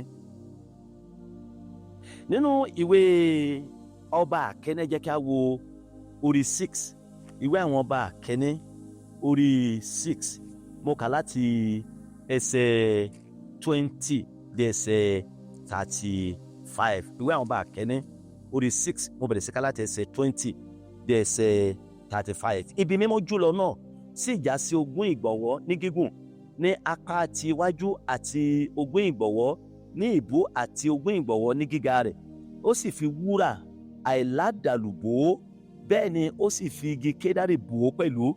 Sólómọ́nì sì fi wúrà àìládàlù bò ilé náà nínú, ó sì fi ẹ̀wọ̀n wúrà ṣe ojú ibi mímọ́ jùlọ, ó sì fi wúrà bò ó gbogbo ilé náà ni ó sì fi wúrà bò títí ó fi parí gbogbo ilé náà, àti gbogbo pẹpẹ tí ó wà níhà ibi mímọ́ jùlọ ni ó fi wúrà bò, àti nínú ibi mímọ́ jùlọ ni ó fi igi ólífì ṣe kérúbù méjì, ọ̀kọ̀ọ̀kan jẹ́ ìgbọ̀nwọ́ 10 ní gíga àti ìgbọ̀nwọ́ 5 ní apá kérúbù kan àti ìgbọ̀nwọ́ 5 ní apá kérúbù kejì. Láti igun apá kan títí dé igun apá kejì jẹ́ ìgbọ̀nwọ́ 10. Ìgbọ̀nwọ́ 10 sì ni kérúbù kejì. Kérúbù méjèèjì jẹ́ ìwọ̀n kan náà àti títóbi kan náà. Gíga kérúbù kan jẹ́ ìgbọ̀nwọ́ 10, bẹ́ẹ̀ ni ti kérúbù kejì. Ó sì fi àwọn kérúbù sínú ilé ti inú lọ́hùn. Wọ́n sì na ìyẹ́ apá kérúbù náà tó bẹ́ẹ̀ tí ìyẹ́ apá ọ̀kan sí ìkan ògiri kan àti ìyẹ́ apá kérúbù kejì sí ìkan ògiri kejì. Ìyẹ́ apá wọn sí ìkan ara wọn láàrin ilé náà. Ó sì fi wúrà bo àwọn kérúbù náà. Ó sì ya àwòrán àwọn kérúbù lára gbogbo ògiri ilé náà yí káàkiri, àti ti igi ọ̀pẹ àti ti ìtànná ewéko nínú àti lóde. Ilẹ̀ ilé náà ni ó fi wúrà tẹ́ nínú àti lóde, àti fún ojú ọ̀nà ibi mímọ́ jùlọ ni ó ṣe ilẹ̀kùn igi ólífì àtẹ́rígbà àti òpó ìhà jẹ́ 5 ògiri. Ilẹ̀kùn méjèèjì náà ni ó sì fi igi ólífì ṣe. Ó sì ya àwòrán àwọn kérúbù àti ti igi ọ̀pẹ àti ti ìtànná ewéko sára wọn. Ó sì fi wúrà bò wọ́n. Ó sì na wúrà sí ara àwọn kérúbù àti sí ara igi ọ̀pẹ. Bẹ́ẹ̀ ni ó sì ṣe òpó igi ólífì olórígun 4 fún ilẹ̀kùn tẹ́ḿpìlì náà. Ilẹ̀kùn méjèèjì sì jẹ́ ti igi fírì. Awẹ́ méjì ilẹ̀kùn kan jẹ́ ìṣẹ́po àti awẹ́ méjì ilẹ̀kùn kejì sì jẹ́ ìṣẹ́po. Ó sì ya àwọn kérúbù àti igi ọ̀pẹ àti ìtànná ewéko sí ara wọn. Ó sì fi wúrà bò ó, èyí tí ó tẹ́ sórí ibi tí ó gbẹ́. Ẹ jẹ́ kí a wo nírú àwọn ohun èlò tí Sólómọ́nì lò níbí. Ṣùgbọ́n ní ìgbà tí wọ́n sì ń tún tẹ́ḿpìlì kọ́, kò sí àǹfààní fún àwọn nǹkan tí wọ́n lò ní ìgbàanì tí Sólómọ́nì lò ní ìgbàanì. Nítorí náà kò sí lábẹ́ bó ti wù kó tí ògo ilé ti ìgbàanì kò ní ju ti àkókò yìí lọ. Praise the Lord. Èyí ni ohun tí wọ́n fẹ́ kí a mọ̀, tí ojú fi ń ti àwọn àgbàlagbà ní ìgbàanì pé ògo ìsinsìnyí, ògo ilé ìsinsìnyí a ò lè fi wé ògo ti ilé ìgbàanì. A rí pé gbogbo àwọn ohun èlò wọ̀nyí tí Sólómọ́nì ní ẹ̀tọ́ sí ní ìgbàanì tó sì ní àǹfààní sí ní ìgbàanì, ṣe ni kò sí àǹfààní fún wọn nísinsìnyí nígbà tí wọ́n ṣe àtúnkọ́ tẹ́ḿpìlì náà. Then ìgbàníyànjú ní ẹsẹ̀ ìkẹrin àti ẹsẹ̀ ìkarùn-ún ìwé Hágáì orí ìkejì. Ìwé Hágáì orí ìkejì ẹsẹ̀ ìkẹrin àti ẹsẹ̀ ìkarùn-ún. Ṣáájú ní ẹsẹ̀ ìkẹrin, ó ní ṣùgbọ́n nísinsìnyí múra gírí, ìwọ Serubábélì ni Olúwa wí, kí o sì múra gírí, ìwọ Jóṣúà ọmọ Jóṣédékì olórí àlùfáà, ẹ sì múra gírí, gbogbo ẹ̀yin ènìyàn ilẹ̀ náà ni Olúwa wí, kí ẹ sì ṣiṣẹ́, nítorí èmi wà pẹ̀lú yín ni Olúwa àwọn ọmọ ogun wí. Praise the Lord. Ẹ jẹ́ ká wò ó, ṣe ni Hágáì nípasẹ̀ ọ̀rọ̀ Ọlọ́run ó ń bá baálẹ̀ sọ̀rọ̀, ó sì ń bá olórí àlùfáà sọ̀rọ̀ àti àwọn ìyókù ènìyàn tó ń bẹ ní Jerusalem fún títú tẹ́ḿpìlì kọ́ pé ẹ múra gírí, ẹ má ṣe jẹ́ kí ọkàn yín rẹ̀wẹ̀sì, ẹ má sì jẹ́ kí àárẹ̀ kí ó mú yín, ẹ má sì jẹ́ kí ọkàn yín kí ó dààmú lábẹ́ bó ti kú rí. Ó ń gbà wọ́n ní ìyànjú, ó ń gbà wọ́n ní ìyànjú. Ẹni pé à ń sọ fún wa ti ilé yìí, this house in its former glory met the glorious temple that Solomon had built on this site approximately 4 centuries earlier. Ó náà ni a sọ fún wa lẹ́ẹ̀kan yẹn. Ní ti ìgbàníyànjú sí ẹni pé ọ̀rọ̀ Ọlọ́run, ọ̀rọ̀ Olúwa, èrò rẹ̀, èrò Ọlọ́run tí ó wá sí ọ̀dọ̀ àwọn ènìyàn yìí, ó náà láti mú kí àwọn ènìyàn yìí kí ó má ṣe gba ìtìjú láàyè rárá, kó má ṣe gba ẹ̀gàn láàyè rárá, kó má ṣe gba ìjákulẹ̀ láàyè rárá, ṣùgbọ́n kí wọ́n múra gírí, kó má ṣe gba ìdààmú ọkàn láàyè rárá, ṣùgbọ́n kí wọ́n máa múra gírí. Ohun yòówù tó lè fẹ́ jẹ́ ìpèníjà, ohun yòówù tó lè fẹ́ jẹ́ ìdènà, kí wọ́n mú un kúrò, wípé kí wọ́n má ṣe ronú lórí àwọn ẹ̀kọ́ wọn ni, ṣùgbọ́n kí wọ́n tẹ̀síwájú nínú iṣẹ́ Olúwa. Iná ni Olúwa ń rọ àwọn ènìyàn wọ̀nyí, tó sì ń rọ àwọn adarí ènìyàn méjèèjì yìí. Iná ni pé iná ni Serubábélì àti Jóṣúà baálẹ̀ àti olórí àlùfáà àti àwọn ènìyàn ìyókù láti kí wọ́n gbáradì, wọ́n sì tẹ̀síwájú nínú iṣẹ́ náà. Ó sì ó ń gbà wọ́n ní ọ̀jú pẹ̀lú ìdánilójú wípé èmi wà pẹ̀lú yín. Praise the Lord. Bó tilẹ̀ wù kí ìjákulẹ̀ kí ó wà, bó tilẹ̀ wù kí ìpèníjà kí ó dé, bó tilẹ̀ wù kí ìdènà kí ó wà, síbẹ̀ Olúwa fi ń dá wọn lójú wípé èmi wà pẹ̀lú yín. Nígbà tí Olúwa bá sì ti wà pẹ̀lú ènìyàn, ó lè sí ìjákulẹ̀, ó lè sí àṣetì. Bí Sátánì tilẹ̀ wá pẹ̀lú ẹ̀tàn rẹ̀, pẹ̀lú àrékérekè rẹ̀, bí ọ̀tá tilẹ̀ wá pẹ̀lú onírú àwọn ohun ìjà, provided God is with us, kò sí lábẹ́ bó ti wù kó rí, ọ̀tá ò lè ṣe àṣeyọrí, wọn ò lè borí wa, nítorí wípé ẹni tó ń bẹ pẹ̀lú wa ó ju ẹni tí ó ń gbénu ayé lọ. Ọba àwọn ọba ló ń bẹ pẹ̀lú wa, Ọlọ́run gbogbo àgbáyé ló ń bẹ pẹ̀lú wa, agbára ló ń bẹ pẹ̀lú wa, ipá tí ò lè rẹ̀wẹ̀sì ló ń bẹ pẹ̀lú wa. Ọlọ́run gbogbo àgbáyé, ẹni tí gbogbo agbára ń bẹ ní ọwọ́ rẹ̀, ó ló ń bẹ pẹ̀lú wa. Ṣùgbọ́n ẹran ara ló ń bẹ pẹ̀lú àwọn ènìyàn wọn ni. Torí náà láti kíyèsí pé nígbà tá a bá ń ṣe iṣẹ́ Olúwa, ẹni pé ẹ̀rù lè wà, ìjì lè wà, ṣùgbọ́n ẹ jẹ́ kí a mọ̀ nípa ìwà aláàyè Ọlọ́run àti agbára Ọlọ́run tí ó ń bẹ pẹ̀lú wa. Ẹ jẹ́ kí a wo ìwé Sakaraya. Mo wo ìwé Sakaraya orí 8, ẹ jẹ́ á wo ẹsẹ̀ 9. Sakaraya orí 8 ẹsẹ̀ 9. Ó ní báyìí ni Olúwa àwọn ọmọ ogun wípé, jẹ́ kí ọwọ́ yín kí ó le, ẹ̀yin tí ń gbọ́ ọ̀rọ̀ wọ̀nyí ní ọjọ́ wọ̀nyí ní ẹnu àwọn wòlíì tí ó wà ní ọjọ́ tí a fi ìpìlẹ̀ ilé Olúwa àwọn ọmọ ogun lélẹ̀, kí a bá lè kọ́ tẹ́ḿpìlì. Ẹni pé jẹ́ kí ọwọ́ wa kí ó le. Ọlọ́run ti fún wa ní iṣẹ́ ìránṣẹ́ nípasẹ̀ ọmọ rẹ̀ Jésù Kristi pé kí a lọ. Ẹni pé nígbà tí ìtìjú bá fẹ́ wọ inú ayé wa, pé ẹ báwo ló ṣe máa gbé ọ̀rọ̀ náà kalẹ̀, báwo ló ṣe máa sọ, báwo ló ṣe máa bẹ̀rẹ̀ rẹ̀, ẹsẹ̀ Bíbélì wo ló máa kà. Ẹ jẹ́ kí ọkàn wa kí ó le. Let us open our mouth at once. Jésù wípé Ọlọ́run wípé ẹ la ẹnu yín gbòòrò, èmi yóò kún un. Jésù wípé ó ní ẹ má ṣe ronú ohun tí ẹ ó wí tàbí ohun tí ẹ sọ. Ó ní kété bí ẹ ti ń la ẹnu yín, èmi yóò fi ohun tí ẹ máa sọ sí ẹnu yín. Tó náà ìtìjú ló ń fa tí ọ̀pọ̀ lè fi wàásù ọ̀rọ̀ Ọlọ́run. Ìtìjú ló ń fa, ìjáyà ló ń fa. Báwo ni mo ṣe máa gbé kalẹ̀? Ní ò jẹ́ kí ẹlòmíràn kó lè wàásù Jésù fún àwọn ẹlẹ́ṣẹ̀. Ní ò jẹ́ kí ọ̀pọ̀ lè wàásù Jésù fún àwọn tí ò tí ì mọ Ọlọ́run ní Olúwa àti Olùgbàlà ọkàn wọn. Ṣùgbọ́n ẹ jẹ́ kí a mú ìtìjú kúrò. Ẹ jẹ́ kí a mọ̀ wípé Jésù ń bẹ pẹ̀lú ẹnu wa. Bí a ṣe lè sọ yẹn, mọ̀ wípé Jésù máa pẹ̀lú ohun tó sọ yẹn. Jésù máa pẹ̀lú ọ̀rọ̀ tó sọ jáde yẹn. Kí ẹlẹ́ṣẹ̀ kó lè yí padà, kí aláìgbàgbọ́ kí ó lè mọ Ọlọ́run. Ṣùgbọ́n bí àwa bá ń bẹ̀rù, bí àwa bá ń ti ojú, how long are we going to do that for? Ọjọ́ mélòó la ó ṣe bẹ́ẹ̀ tó?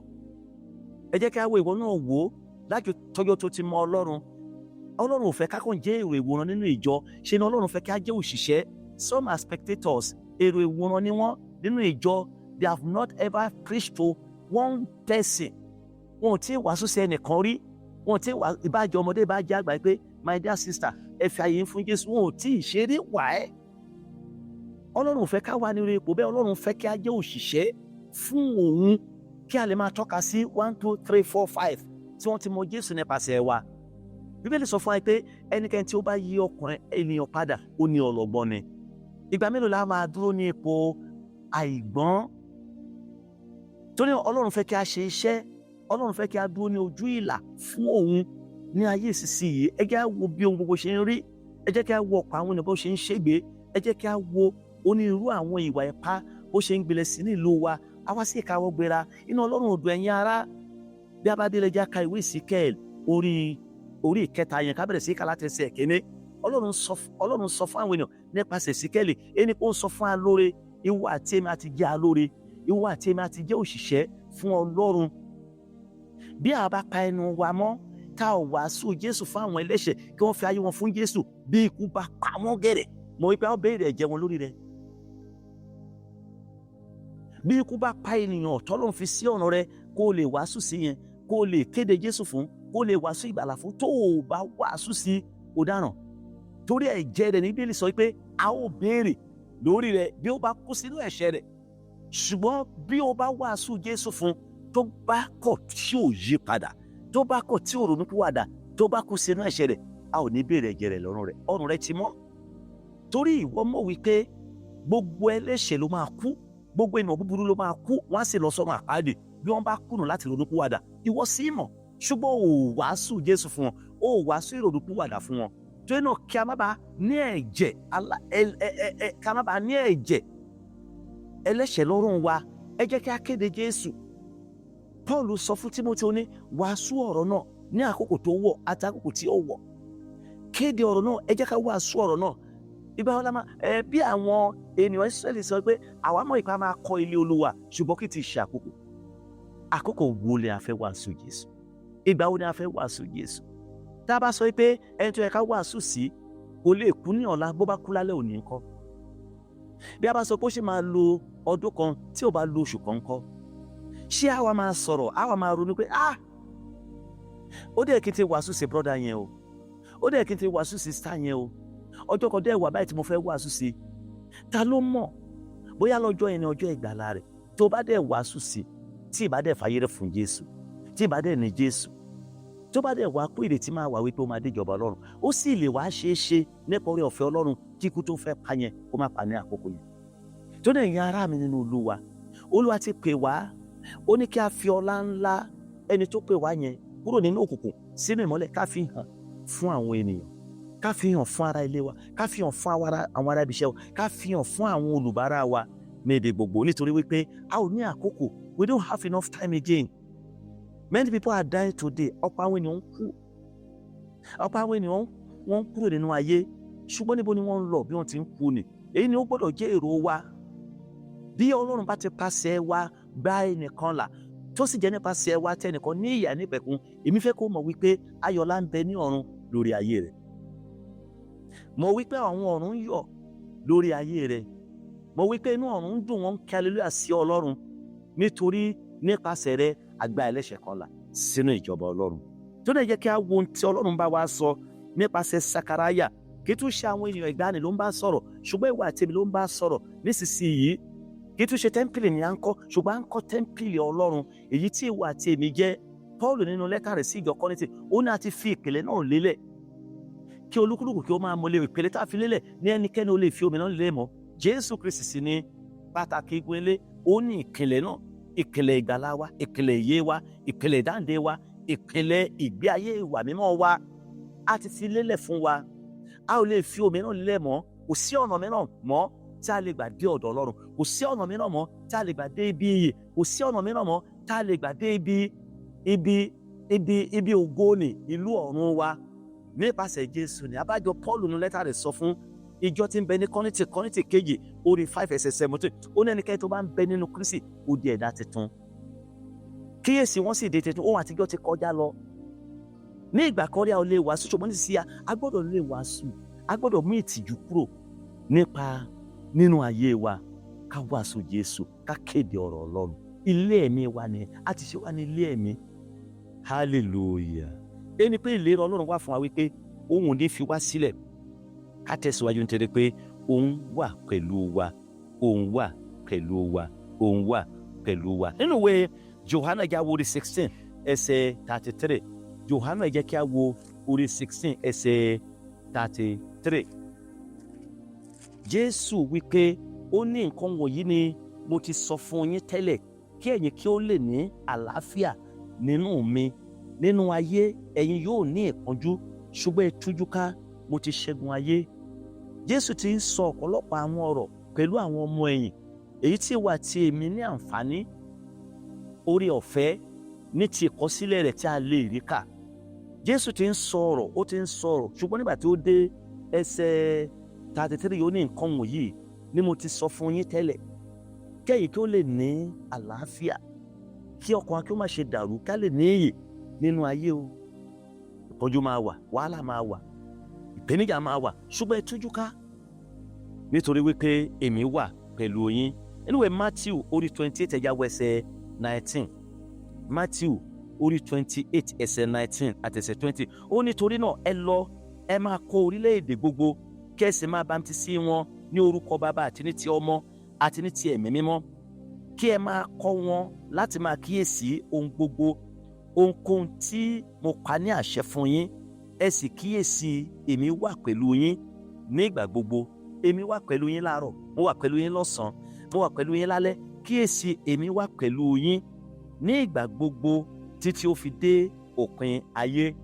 Ọlọ́run ló ń sọ fún wa, Jésù ló ń sọ fún wa pé èmi wà pẹ̀lú yín.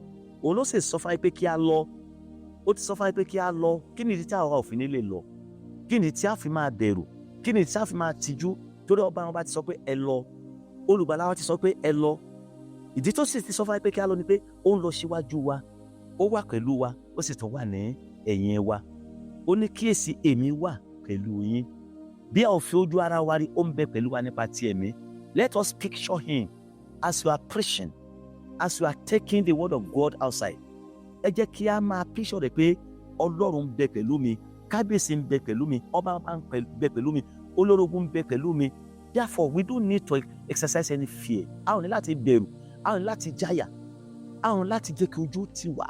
Sátánì máa mú àwọn ẹ̀kọ́ wọn ní wá kí a lè ṣojo, kí a má lè kéde ọ̀rọ̀ Ọlọ́run, kí òun kí ó lè rẹ́ wa jẹ, kí òun kí ó lè jogún wa sínú ìjọba rẹ̀. Tẹ́nu a gbọ́dọ̀ gbọ́ràn kí a sì ṣe nǹkan wọ̀nyí kí a lè ní ìyè lọ́dọ̀ rẹ̀, kí àwọn ohun tó ti sọ wọ̀nyí kó lè wá sí ìmúṣẹ. Jẹ́ kí a wo ìwé Iṣẹ́ àwọn Àpọ́sítélì orí 20, Iṣẹ́ àwọn Àpọ́sítélì orí 20, mo kà láti ẹsẹ̀ 22 dé ẹsẹ̀ 24.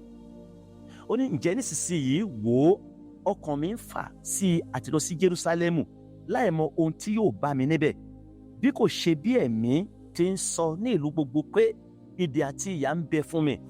Ṣùgbọ́n ọ̀kan nínú ìwọ̀nyí kò mì mí, bẹ́ẹ̀ ni èmi kò ka ẹ̀mí mi sí nǹkan rárá bí ohun tí ó ṣọ̀wọ́n fún mi, kí èmi kí ó bá lè fi ayọ̀ parí eré ìje mi àti iṣẹ́ ìránṣẹ́ tí mo ti gbà lọ́dọ̀ Jésù Olúwa láti máa ròyìn ìhìn rere oore ọ̀fẹ́ Ọlọ́run.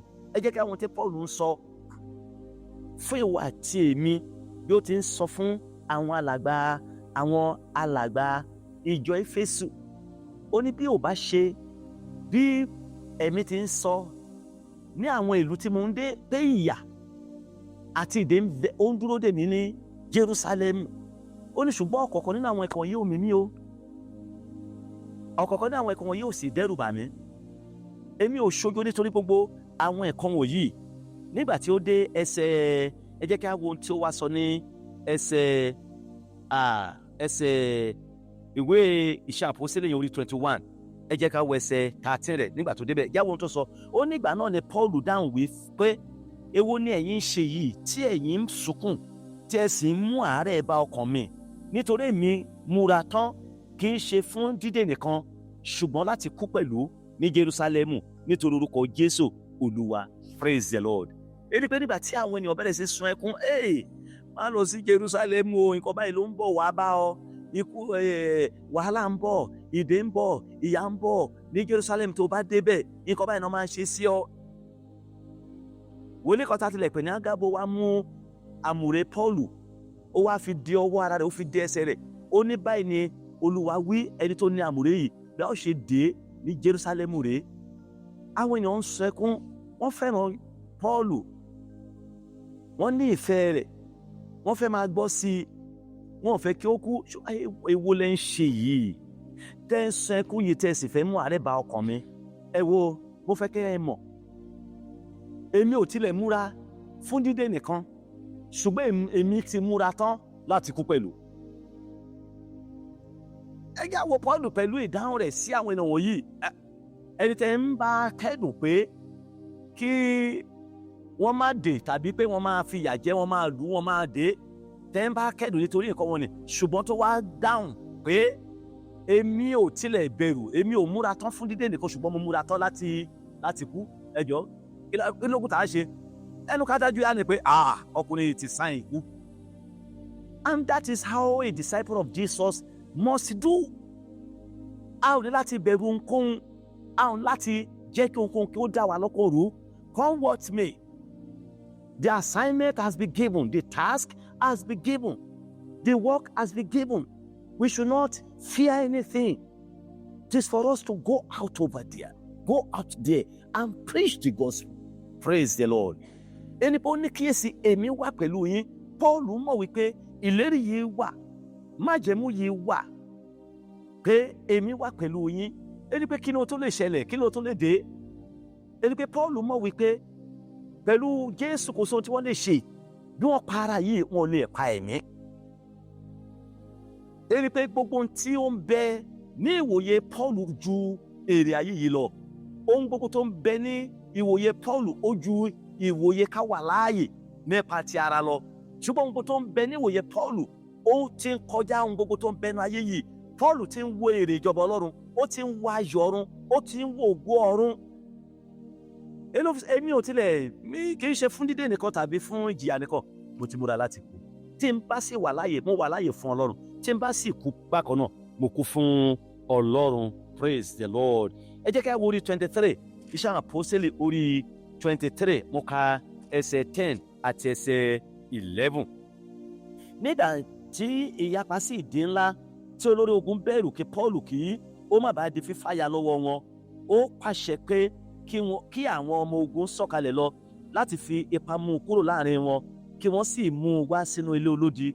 Ní òru ọjọ́ náà, Olúwa dúró tì í, ó sì wí pé, tújúká, nítorí bí ìwọ ti jẹ́rìí fún mi ní Jerúsálẹ́mù, bẹ́ẹ̀ ni ìwọ kò lè ṣàìjẹ́rìí ní Róòmù pẹ̀lú. Ẹ jẹ́ ká wò pẹ̀lú gbogbo rògbòdìyàn tó bẹ́ sílẹ̀ ní Jerúsálẹ́mù, bí àwọn ènìyàn ti ń múra, a máa ká, wọ́n ń tutọ́ sókè, wọ́n ń po eruku sókè, gbogbo àwọn ènìyàn ń pariwo, wọ́n ń ṣe onírú.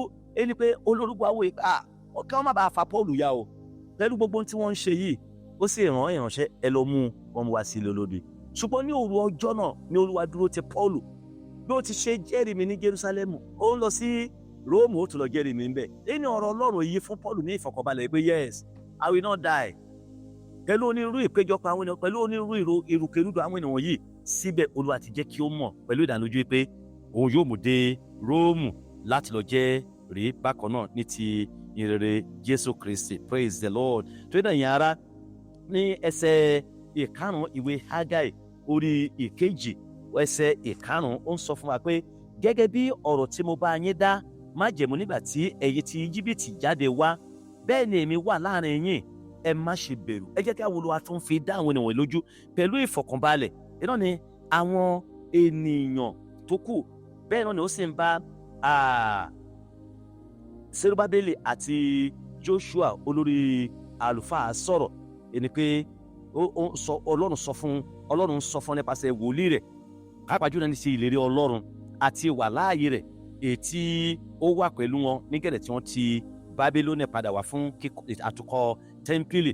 Ẹni pé ìlérí yìí náà ni wípé Olúwa ó ń jẹ́ kí ó di mímọ̀ fún nípa májẹ̀mú rẹ̀ pẹ̀lú èyí tí ó ti bá àwọn bàbá wọn dá ní orí òkè Sinai àti àwọn ìran wọn ní ìgbà tí wọ́n kúrò ní Jíbítì tí wọ́n bẹ̀rẹ̀ ìrìn àjò wọn sí ilẹ̀ Kénáánì tí ṣe ilẹ̀ ìlérí náà.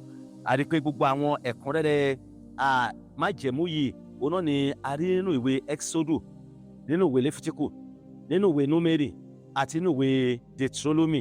Gbogbo ẹ̀kúnrẹ́rẹ́ májẹ̀mú yìí náà ni ó wà nínú ìwé Ẹ́kísódù, ìwé Léfítíkù, ìwé Númérì àti ìwé Deuteronomy. A rí pé ọ̀nà ìdánilójú ní ti wà láàyè Ọlọ́run àti ìbùkún rẹ̀ òun náà ni a jẹ́ kí ó hàn gedegbe, pàápàá jùlọ nínú ìwé Deuteronomy orí 28. Ìgbọ́ràn sí Ọlọ́run òun náà ni yóò mú ọ̀pọ̀lọpọ̀ ẹ̀kúnrẹ́rẹ́ àwọn ìbùkún wá.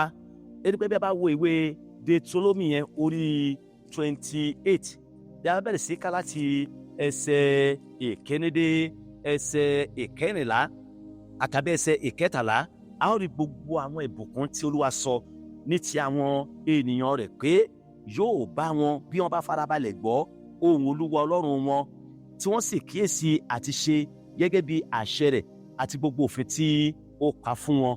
Bẹ́ẹ̀ náà ni yóò sì rí fún àwa náà lónìí bí a bá farabalẹ̀ gbọ́ òfin rẹ̀ tí a sì rìn nínú àwọn ìlànà rẹ̀ tí a sì ń gbé ìgbé ayé wa mọ́. Àwọn ìbùkún rẹ̀ tí ó pọ̀ yóò jẹ́ tiwa. Ṣùgbọ́n bí àwa bá ṣe àìgbọ́ràn sí àwọn ọ̀rọ̀ rẹ̀, wàhálà àti ègún ni yóò wà. Mo gbàdúrà wípé agbára rẹ̀ ọ̀fẹ́ láti gbọ́ràn sí gbogbo àṣẹ Ọlọ́run yóò fi fún wa lórúkọ Jésù. Jẹ́nu Ọlọ́run ti fún wa ní oore ọ̀fẹ́ wọ̀nyí nípa gbígbọ́ ẹ̀kọ́ rẹ̀, nípa wíwà níbi ẹ̀kọ́ rẹ̀, nípa títẹ́sí sí àwọn ọ̀rọ̀ rẹ̀. Àǹfààní ńlá ni eléyìí. Torí náà ohun kan tó kúrò ni pé kí a mú àwọn ọ̀rọ̀ wọ̀nyí wá sí inú ìṣe, kí a má bàa gba ègún Ọlọ́run sí orí wa nípasẹ̀ àwọn ìran tó sì ti ń tẹ̀síwájú. A rí pé àwọn ènìyàn Ísírẹ́lì ni ó ti fi hàn fún dáadáa. Ọ̀pọ̀lọpọ̀ ìgbà ni àwọn ènìyàn wọ̀nyí di alábùkún fún, tí wọ́n sì gbélẹ̀, tí wọ́n sì ní ayọ̀, tí wọ́n sì ní inú dídùn nítorí pé wọ́n pa àwọn òfin Ọlọ́run mọ́. bẹ́ẹ̀ náà ọ̀pọ̀lọpọ̀ ìgbà ni wọ́n sì wà nínú ìjìyà àti àìní tí wọ́n sì lọ nínú ogun tí àwọn ọ̀tá borí wọn tí a sì pa wọ́n run nítorí pé wọn ò gbọ́ràn sí òfin Ọlọ́run. Torí náà a rí àwọn àkọsílẹ̀ káàkiri pàápàá jùlọ nínú ìwé Joshua, nínú ìwé àwọn onídàájọ́, nínú ìwé Sámúẹ́lì kìíní Sámúẹ́lì kejì, àti nínú ìwé àwọn ọba, àti nínú ìwé Kóróníkà. Àwọn ìṣẹ̀lẹ̀ gbogbo tí a mẹ́nu kàn wọ̀nyí ni ó ṣẹlẹ̀ nínú àwọn ìwé wọ̀nyí, nínú ìwé Joshua, ìwé àwọn onídàájọ́, ìwé Sámúẹ́lì, ìwé àwọn ọba àti ìwé Kóróníkà. A rí gbogbo àwọn ìṣẹ̀lẹ̀ wọ̀nyí ṣẹlẹ̀. Ní ọ̀pọ̀ ìgbà tó bá gbọ́ràn, àlàáfíà, ìfọ̀kànbalẹ̀ àti ọlá àti ojú rere Ọlọ́run á wà fún wọn. Ṣùgbọ́n ní ọ̀pọ̀ ìgbà bí wọ́n bá ṣe àìgbọ́ràn, Olúwa kà wọ́n sí ọwọ́ àwọn ọ̀tá wọn. Ọ̀pọ̀ ìgbà ọ̀tá á sì kó wọn lọ lẹ́rú, ọ̀pọ̀ ìgbà ọ̀tá á fi ìyà jẹ wọ́n. Nínú ìwé Jòhánù, ẹ jẹ́ kí a wo orí ìkẹrìnlá, ìwé Jòhánù orí 14 ẹsẹ̀ 15. Ó sọ fún wa pé bí ẹ̀yin bá fẹ́ràn mi, ẹ ó pa òfin mi mọ́. Ohun kan tó lè mú kí a pa òfin Ọlọ́run, ó náà ní ìfẹ́ wa sí Ọlọ́run. Then ohun kan tí a lè parí rẹ̀ sí fún àwọn tí ò pa òfin Ọlọ́run mọ́ ni pé wọn ò fẹ́ràn rẹ̀. Kì í ṣe gbogbo èèyàn tó ń wá sí ilé Ọlọ́run ló fẹ́ràn Ọlọ́run. Bí a bá wo ìgbé ayé wọn, ṣé wọ́n kọ òfin Ọlọ́run mọ́? Pípa òfin Ọlọ́run mọ́, pípa òfin àti àṣẹ Ọlọ́run mọ́, rínrìn nínú ẹ̀kọ́ rẹ̀, òun ló fi hàn, ló ń sọ ní tiẹ̀ rí wípé a fẹ́ràn rẹ̀. Ó ní bí ẹ̀yin bá fẹ́ràn mi, bí ẹ̀yin bá fẹ́ràn mi, ẹ ó pa òfin mọ́. Ẹ jẹ́ kí a wo ìwé Jòhánù kan náà orí 15 ẹsẹ̀ 14. Ó ní ọ̀rẹ́ mi ni ẹ̀yin ń ṣe bí ẹ bá ṣe ohun tí èmi pa láṣẹ fún yín. Èyí ni pé ọ̀rẹ́ Jésù ni a jẹ́ bí a bá ṣe ohun gbogbo tí ó pa láṣẹ fún ọ. Ṣùgbọ́n bí a bá ti ṣe ohun tí ó pa láṣẹ fún ọ, ohun tó túmọ̀ sí ni wípé we are not his friend. The only way that you can prove, that you can show that you are a friend of Jesus is by doing his will, by following with all your heart, with all your life. Ṣùgbọ́n bí a bá kàn rìn tí a ò pa òfin Ọlọ́run mọ́, a yìí ṣe ọ̀rẹ́ rẹ̀, a yìí ṣe ẹni tirẹ̀. Ṣùgbọ́n bí a bá jẹ́ ẹni tirẹ̀, a ó lè rìn gẹ́gẹ́ bí ó ti retí ní ọ̀dọ̀ wa. Nítorí náà ó yẹ fún wa láti rí pé àkíyèsí májẹ̀mú ìgbàanì èyí tí a ti kọ sílẹ̀ ní nǹkan bíi 900 years ṣáájú àkókò Hágáì. A sì rí pé iná sí ìwà bákan náà nípa èyí sí ìwà tí ó sì ń tọ́ka sí ohun kan náà, pàápàá jùlọ ti àwọn èèyàn tí ó wà ní ìgbèkùn nígbà tí wọ́n sì padà sí ilẹ̀ ìní wọn. Ẹni pé Olúwa ń sọ fún wọn, bí ẹ bá ti kùnà láti gbọ́ràn, a ó tà yín. Ṣùgbọ́n bí ẹ bá ti yàn láti gbọ́ràn, a ó rà yín padà kúrò ní ibikíbi tí ẹ bá lè lọ, kúrò ní ibikíbi tí a bá lè tà yín sí, a ó tún rà yín padà. Èyí ni ọ̀rọ̀ òfin Ọlọ́run nínú ìwé Deuteronomy fún àkọsílẹ̀ orí 30. Fún àwọn èèyàn tí ó padà láti Bábílónì, ìlọ́ni a tún ṣe àtúnsọ àti ìfẹsẹ̀múlẹ̀ ìkéde náà, pàápàá jùlọ irú èyí tí a ti kéde rẹ̀ fún àwọn bàbá wọn ní ìgbà àtijọ́. Ìlọ́ni pé ìgbọ́ràn ó jẹ́ ohun tí yóò mú ìbùkún wá, nígbà tí àìgbọ́ràn yóò sì mú ìparun wá.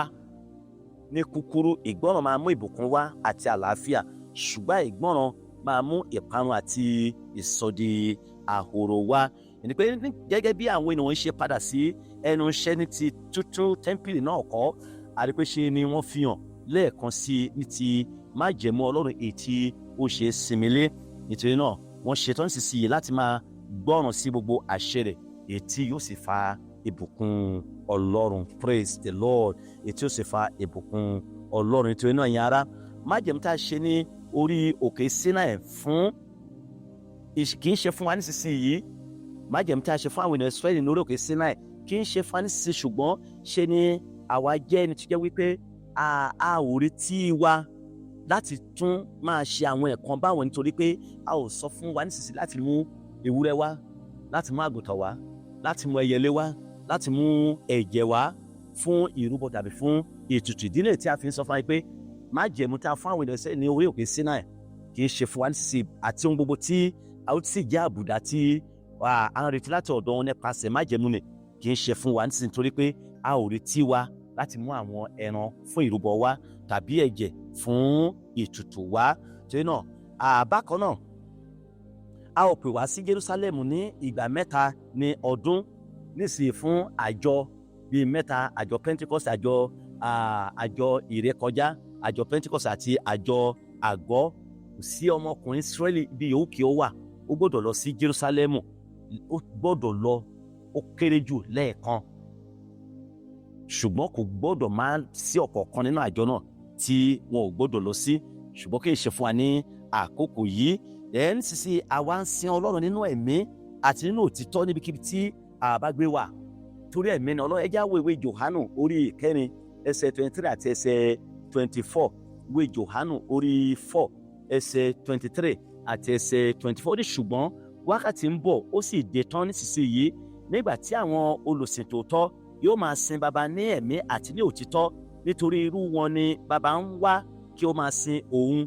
Ẹ̀mí ni Ọlọ́run, àwọn ẹni tí ń sìn kò lè ṣe aláìsìn ní ẹ̀mí àti ní òtítọ́. Kò síbi tá a ti lè sin Ọlọ́run nísinsìnyí, kò dìgbà tá a bá sì dénú tẹ́ḿpìlì tá a sì gbé ewúrẹ́ wá tàbí tá a sì gbé ẹ̀jẹ̀ wá tá a dà sí ara pẹpẹ, rárá, kò síbi tá a ti lè sin Ọlọ́run nítorí pé ẹ̀mí ni Ọlọ́run. Àwọn olùsìn gbọ́dọ̀ máa sìn nínú ẹ̀mí àti ní òtítọ́. Ìdí ni eléyìí tí a fi láti rí pé a fi ayé wa fún Ọlọ́run, a yọ̀ǹda ọkọ̀ wa fún Ọlọ́run láti jẹ́ ibùgbé ẹ̀mí Ọlọ́run, kí ìsìn wa sí Ọlọ́run kí ó lè jẹ́ ìtẹ́wọ́gbà. Tiwa ni májẹ̀mú tuntun ni èyí tí a sọ àsọtẹ́lẹ̀ rẹ̀ pàápàá jùlọ inú ìwé Jeremáyà orí 31 ẹsẹ̀ 31 àti ẹsẹ̀ 34. Ìwé Jeremáyà orí 31 ẹ já wo ẹsẹ̀ 31 àti ẹsẹ̀ 34. Èyí ni májẹ̀mú tí Olúwa ń bá wa dá, pàápàá jùlọ ń sọ nípa ti májẹ̀mú tuntun náà èyí tí jẹ́ pé òun yóò bá àwọn ènìyàn rẹ̀ dá. Ẹsẹ̀ 31 àti ẹsẹ̀ 34 ní wò ó, ọjọ́ ń bọ̀ ni Olúwa wí, tí èmi yóò bá ilé Ísírẹ́lì àti ilé Júdà dá májẹ̀mú tuntun, kì í ṣe májẹ̀mú ti báyìí ṣùgbọ́n májẹ̀mú tuntun. Ó ní ẹsẹ̀ 34, ó ní wọn kì yóò sì kọ́ni mọ́ ẹnì kíní sí ẹnì kejì rẹ̀ àti ẹ̀gbọ́n sí àbúrò rẹ̀ wípé mọ Olúwa, nítorí pé gbogbo wọn ni yóò mọ̀ mí, láti ẹni kékeré wọn dé ẹni ńlá wọn, ní Olúwa wí, nítorí èmi yóò dárí àìṣedéédé wọn jì, èmi kì yóò sì rántí ẹ̀ṣẹ̀ wọn mọ́. Praise the Lord. Èyí májẹ̀mú Ọlọ́run tí a pè ní májẹ̀mú tuntun èyí tí òun yóò bá wa dá, ni pé a ò ní rántí ẹ̀ṣẹ̀ wa mọ́. Gbogbo ẹ̀ṣẹ̀ wa tá a ti lè dá níwọ̀n ìgbà tá a bá ti fi ayé wa fún Jésù, tá a ti gba Jésù ní Olúwa àti Olùgbàlà ọkàn wa, a ó gbàgbé rẹ̀. Ẹ jẹ́ á wo tí Iṣẹ́ àwọn Àpọ́sítélì orí 20 ẹsẹ̀ 17 tí ó sọ fún wa. Ìwé Iṣẹ́ àwọn Àpọ́sítélì orí 17 ẹsẹ̀ 30. Iṣẹ́ àwọn Àpọ́sítélì orí 17 ẹsẹ̀ 30 ó ní pẹ̀lúpẹ̀lú ìgbà ìmọ̀ yìí ni Ọlọ́run ti fojú fò dá, ṣùgbọ́n nísinsìnyí ó pàṣẹ fún gbogbo ènìyàn níbi gbogbo láti ronúpìwàdà. Ẹni pé ìgbà ìmọ̀ tá ń gbé ìgbé ayé ẹ̀ṣẹ̀, tá ń gbé ìgbé ayé àgbèrè, ìgbé ayé òfófó, ìgbé ayé ìbínú, ìgbé ayé ìjà, ìgbé ayé ọ̀tẹ̀, ìgbé ayé wàhálà, ìgbé ayé olè, ìgbé ayé ojúkòkòrò, gbogbo àwọn ìgbé ayé iṣẹ́ tí ara ta ti gbé sẹ́yìn wọn ni ní gẹ̀rẹ̀ tá a ronúpìwàdà, a ti gbàgbé àwọn ẹ̀ṣẹ̀ wọn ni, a ti fojú fa àwọn ẹ̀ṣẹ̀ wọn ni, ẹ̀bi ẹ̀ṣẹ̀ wọn ni kì yóò sì dé bá wa mọ́, nítorí pé a ti dárí àwọn ẹ̀ṣẹ̀ wọn ni jì wá, provided we repent all those sins. Tá a fi ayé wa fún Jésù, àti wẹ̀ wá nípa ẹ̀jẹ̀ Jésù Kristi ń sọ ènìyàn di mímọ́. Nípa ti wẹ̀ wá ti sọ wá di ọ̀tun, gbogbo àwọn ẹ̀ṣẹ̀ a ò sì ní rántí mọ́, torí wípé a ti dá wa láre nípasẹ̀ ìgbàgbọ́ wa nínú Jésù Kristi. Praise the Lord. Èyí ni májẹ̀mú náà tí a bá wa dá, tá a sọ àsọtẹ́lẹ̀ rẹ̀ nínú májẹ̀mú láéláé láti ẹnu wòlíì Àìsáyà. Then májẹ̀mú yìí náà ni ó sì ń sọ fún wa nípa níbi tí a ti dárí ẹ̀ṣẹ̀ wa jì àti a sì gbàgbé rẹ̀. Síbẹ̀ Ọlọ́run ni, kò lè yí padà, agbára rẹ̀ kò yí padà, bẹ́ẹ̀ ni ọ̀rọ̀ rẹ̀ kò yí padà. Síbẹ̀ a rí pé nínú májẹ̀mú tuntun ẹni pé òfin rẹ̀ sì wà, pàápàá jùlọ fún wa láti rí pé a gbọ́ràn sí àwọn ọmọ yìí. Jésù Kristi ni a kọ́ láti gbọ́ràn, pàápàá jùlọ nípa lílọ láti wàásù náà nínú ìwé Matthew orí 28 ẹsẹ̀ 19 àti ẹsẹ̀ 20 tó sọ fún wa pé ẹ lọ sí gbogbo ayé. Òfin ni eléyìí, àṣẹ ni, kì í ṣe ìmọ̀ràn. Bí a bá máa gbọ́ràn sí ọ̀rọ̀ rẹ̀ yìí, nígbà náà ni a ó ní ìbùkún nínú ayé wa. Ṣùgbọ́n bí a ò bá jáde lọ, bí a ò bá gbọ́ràn, bí a ò bá mú ọ̀rọ̀ yìí wá sí inú ìṣe, ó túmọ̀ sí pé àwa jẹ́ aláìgbọ́ràn sí ọ̀rọ̀ rẹ̀. Èyí jẹ́ ọ̀rọ̀ tí ó le dá láti kíyèsí inú ayé wa, pé eré ìje wa kí a tó lè sáde ibi yìí, a gbọ́dọ̀ gbọ́ràn sí ọ̀rọ̀ Ọlọ́run. A ò gbọ́dọ̀ fi ọ̀rọ̀ yìí sí ẹ̀gbẹ́ kan, a ò gbọ́dọ̀ gbé tì sí ẹ̀gbẹ́ kan, a ò gbọ́dọ̀ gbàgbé rẹ̀.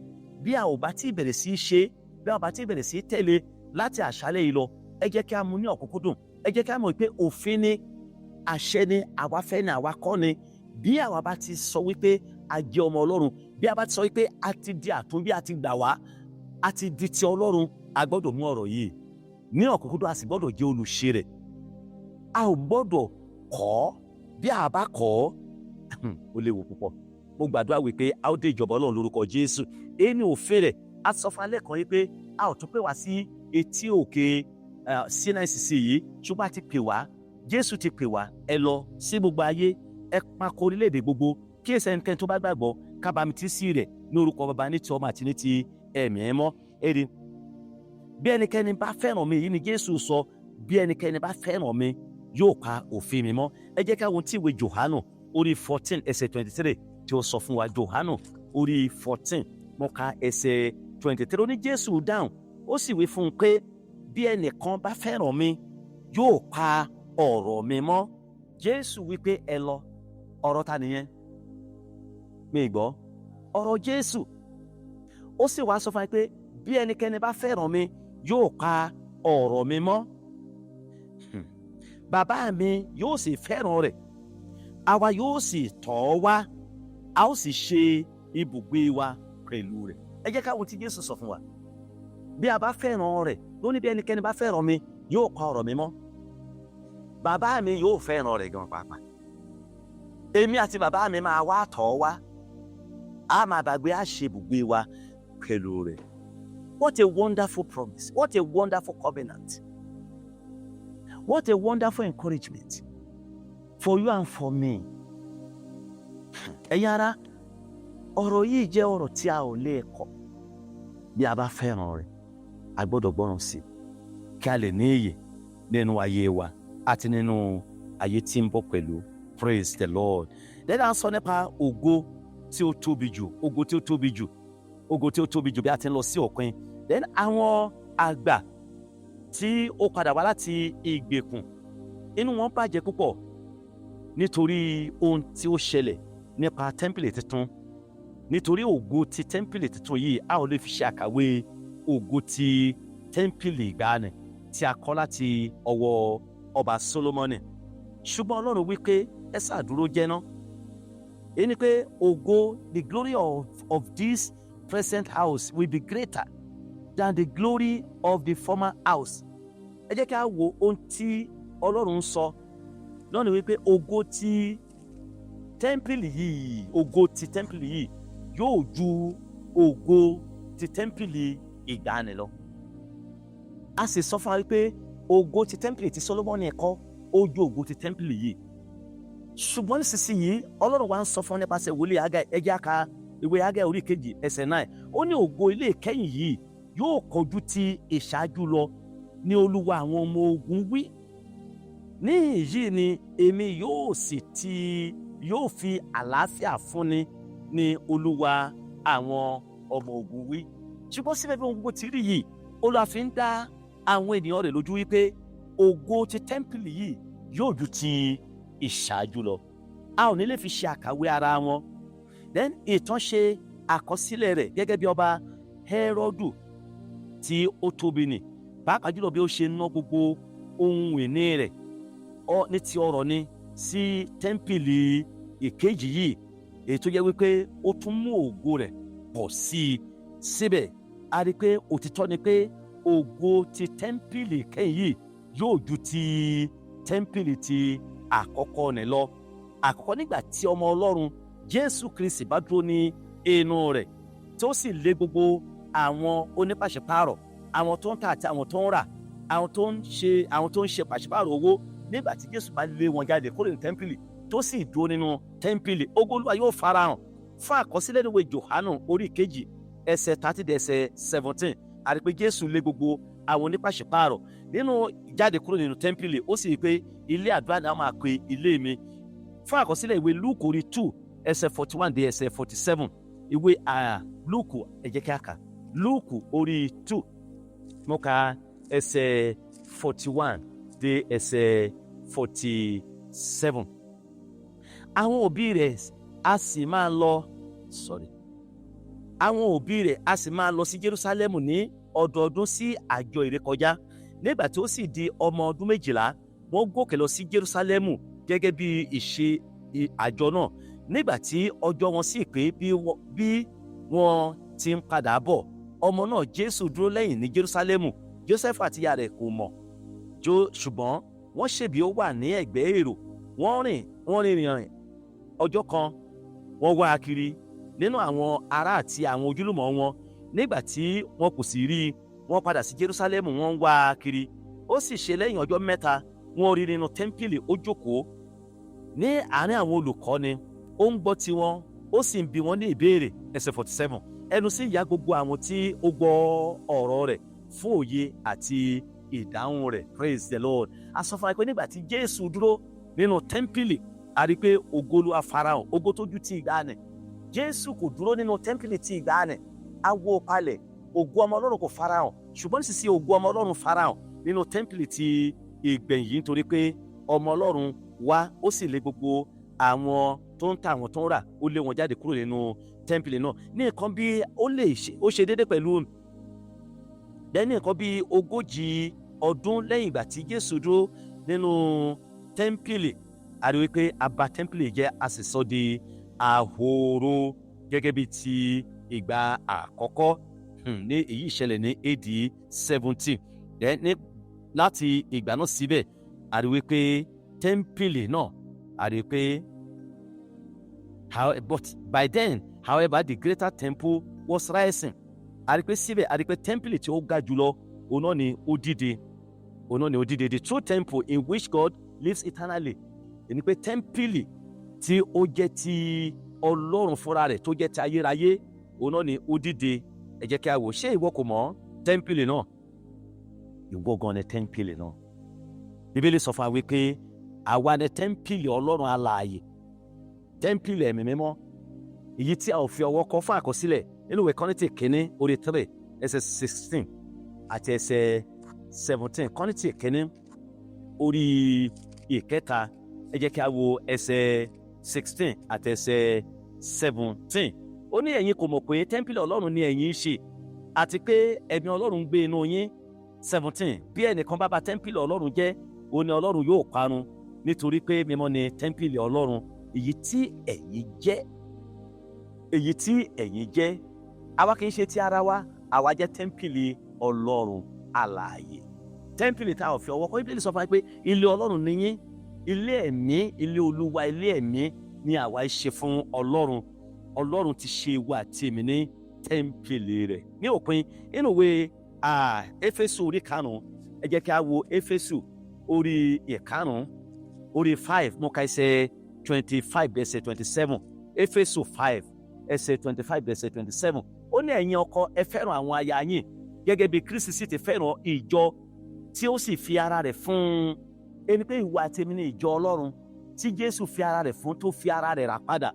Ẹsẹ̀ 20, ó ní kí òun kí ó lè sọ di mímọ́ lẹ́yìn tí a ti fi ọ̀rọ̀ wẹ̀ ẹ́ mọ́ nínú agbada omi. 27, kí òun kí ó lè mú un wá sọ́dọ̀ ara rẹ̀ bí ìjọ tí ó ní ògo, ní àìní àbàwọ́n tàbí àléébù kan tàbí irú nǹkan báwọn ni, ṣùgbọ́n kí ó lè jẹ́ mímọ́ àti aláìní àbùkù.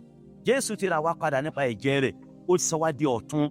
Ìwọ àti èmi ni tẹ́ḿpìlì rẹ̀, ó ń gbénu wọn, ní ẹ̀mí Ọlọ́run sì ń gbénu wa. A ti rà wá ní iye kan, Jésù ń gbénu wa, ògo ọmọ Ọlọ́run ń gbénu wa, ọba àwọn bá ń gbénu wa, ẹ̀mí mímọ́ ń gbénu wa.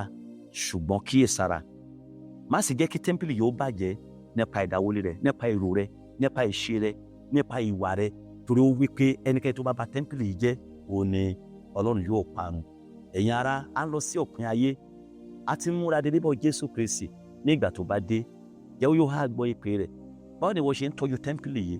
Báwo ni wọ́n ṣe ń tọ́jú àgọ́ yìí? Ṣé ìwọ ń pa á mọ́ ni?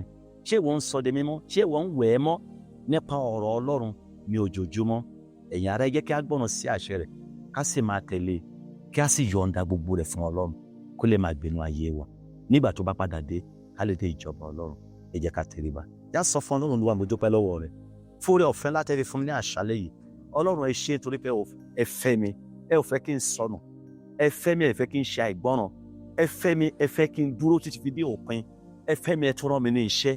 Ọlọ́run, mo dúpẹ́, ẹ ṣé, mo béèrè agbára oore ọ̀fẹ́ láti gbọ́ràn sí àṣẹ rẹ, kí ìbùkún rẹ lè jẹ́ tèmi, agbára láti rìn nínú rẹ, nínú ọ̀rọ̀ rẹ, kí ìlérí àti májẹ̀mú rẹ lè ṣẹ lórí ayé mi. Olúwa gbé wọ ayé mi. Ẹ tilẹ̀ ti sọ fún mi pé èmi ni tẹ́ḿpìlì rẹ, àti tẹ́ḿpìlì èmi ni tẹ́ḿpìlì rẹ. Ẹ ti rà mí ní iye kan, ẹ̀mí Ọlọ́run sì ń gbé inú mi. Olúwa jọ̀wọ́, ìwà tí mo lè hù, tí mo lè fi bà tẹ́ḿpìlì yìí jẹ́, tí mo lè fi di ẹni ìparun, má jẹ́ hù lórúkọ Jésù. Mú ayé mi tẹ̀síwájú sí, mú mi jẹ́ mímọ́ sí ọ, mú mi jẹ́ pípé sí ọ, ṣe àtìlẹ́yìn mi, mú mi dúró Olúwa nínú ìrìn àjò mi sí ibi ayérayé. Bí ìgbà tẹ́ bá padà dé, Olúwa kà mí yẹ, orúkọ mi nínú ìwé ìyè, má jẹ́ ó di àwátì, ṣàánú fún mi Ọlọ́run, ẹ ràn mí lọ́wọ́, ẹ jẹ́ á sọ di àdúrà. Bàbá ní orúkọ Jésù, Ọlọ́run ẹ ṣeun, ògo ní forúkọ ẹ̀yin Ọlọ́run, fún oore ọ̀fẹ́ rẹ,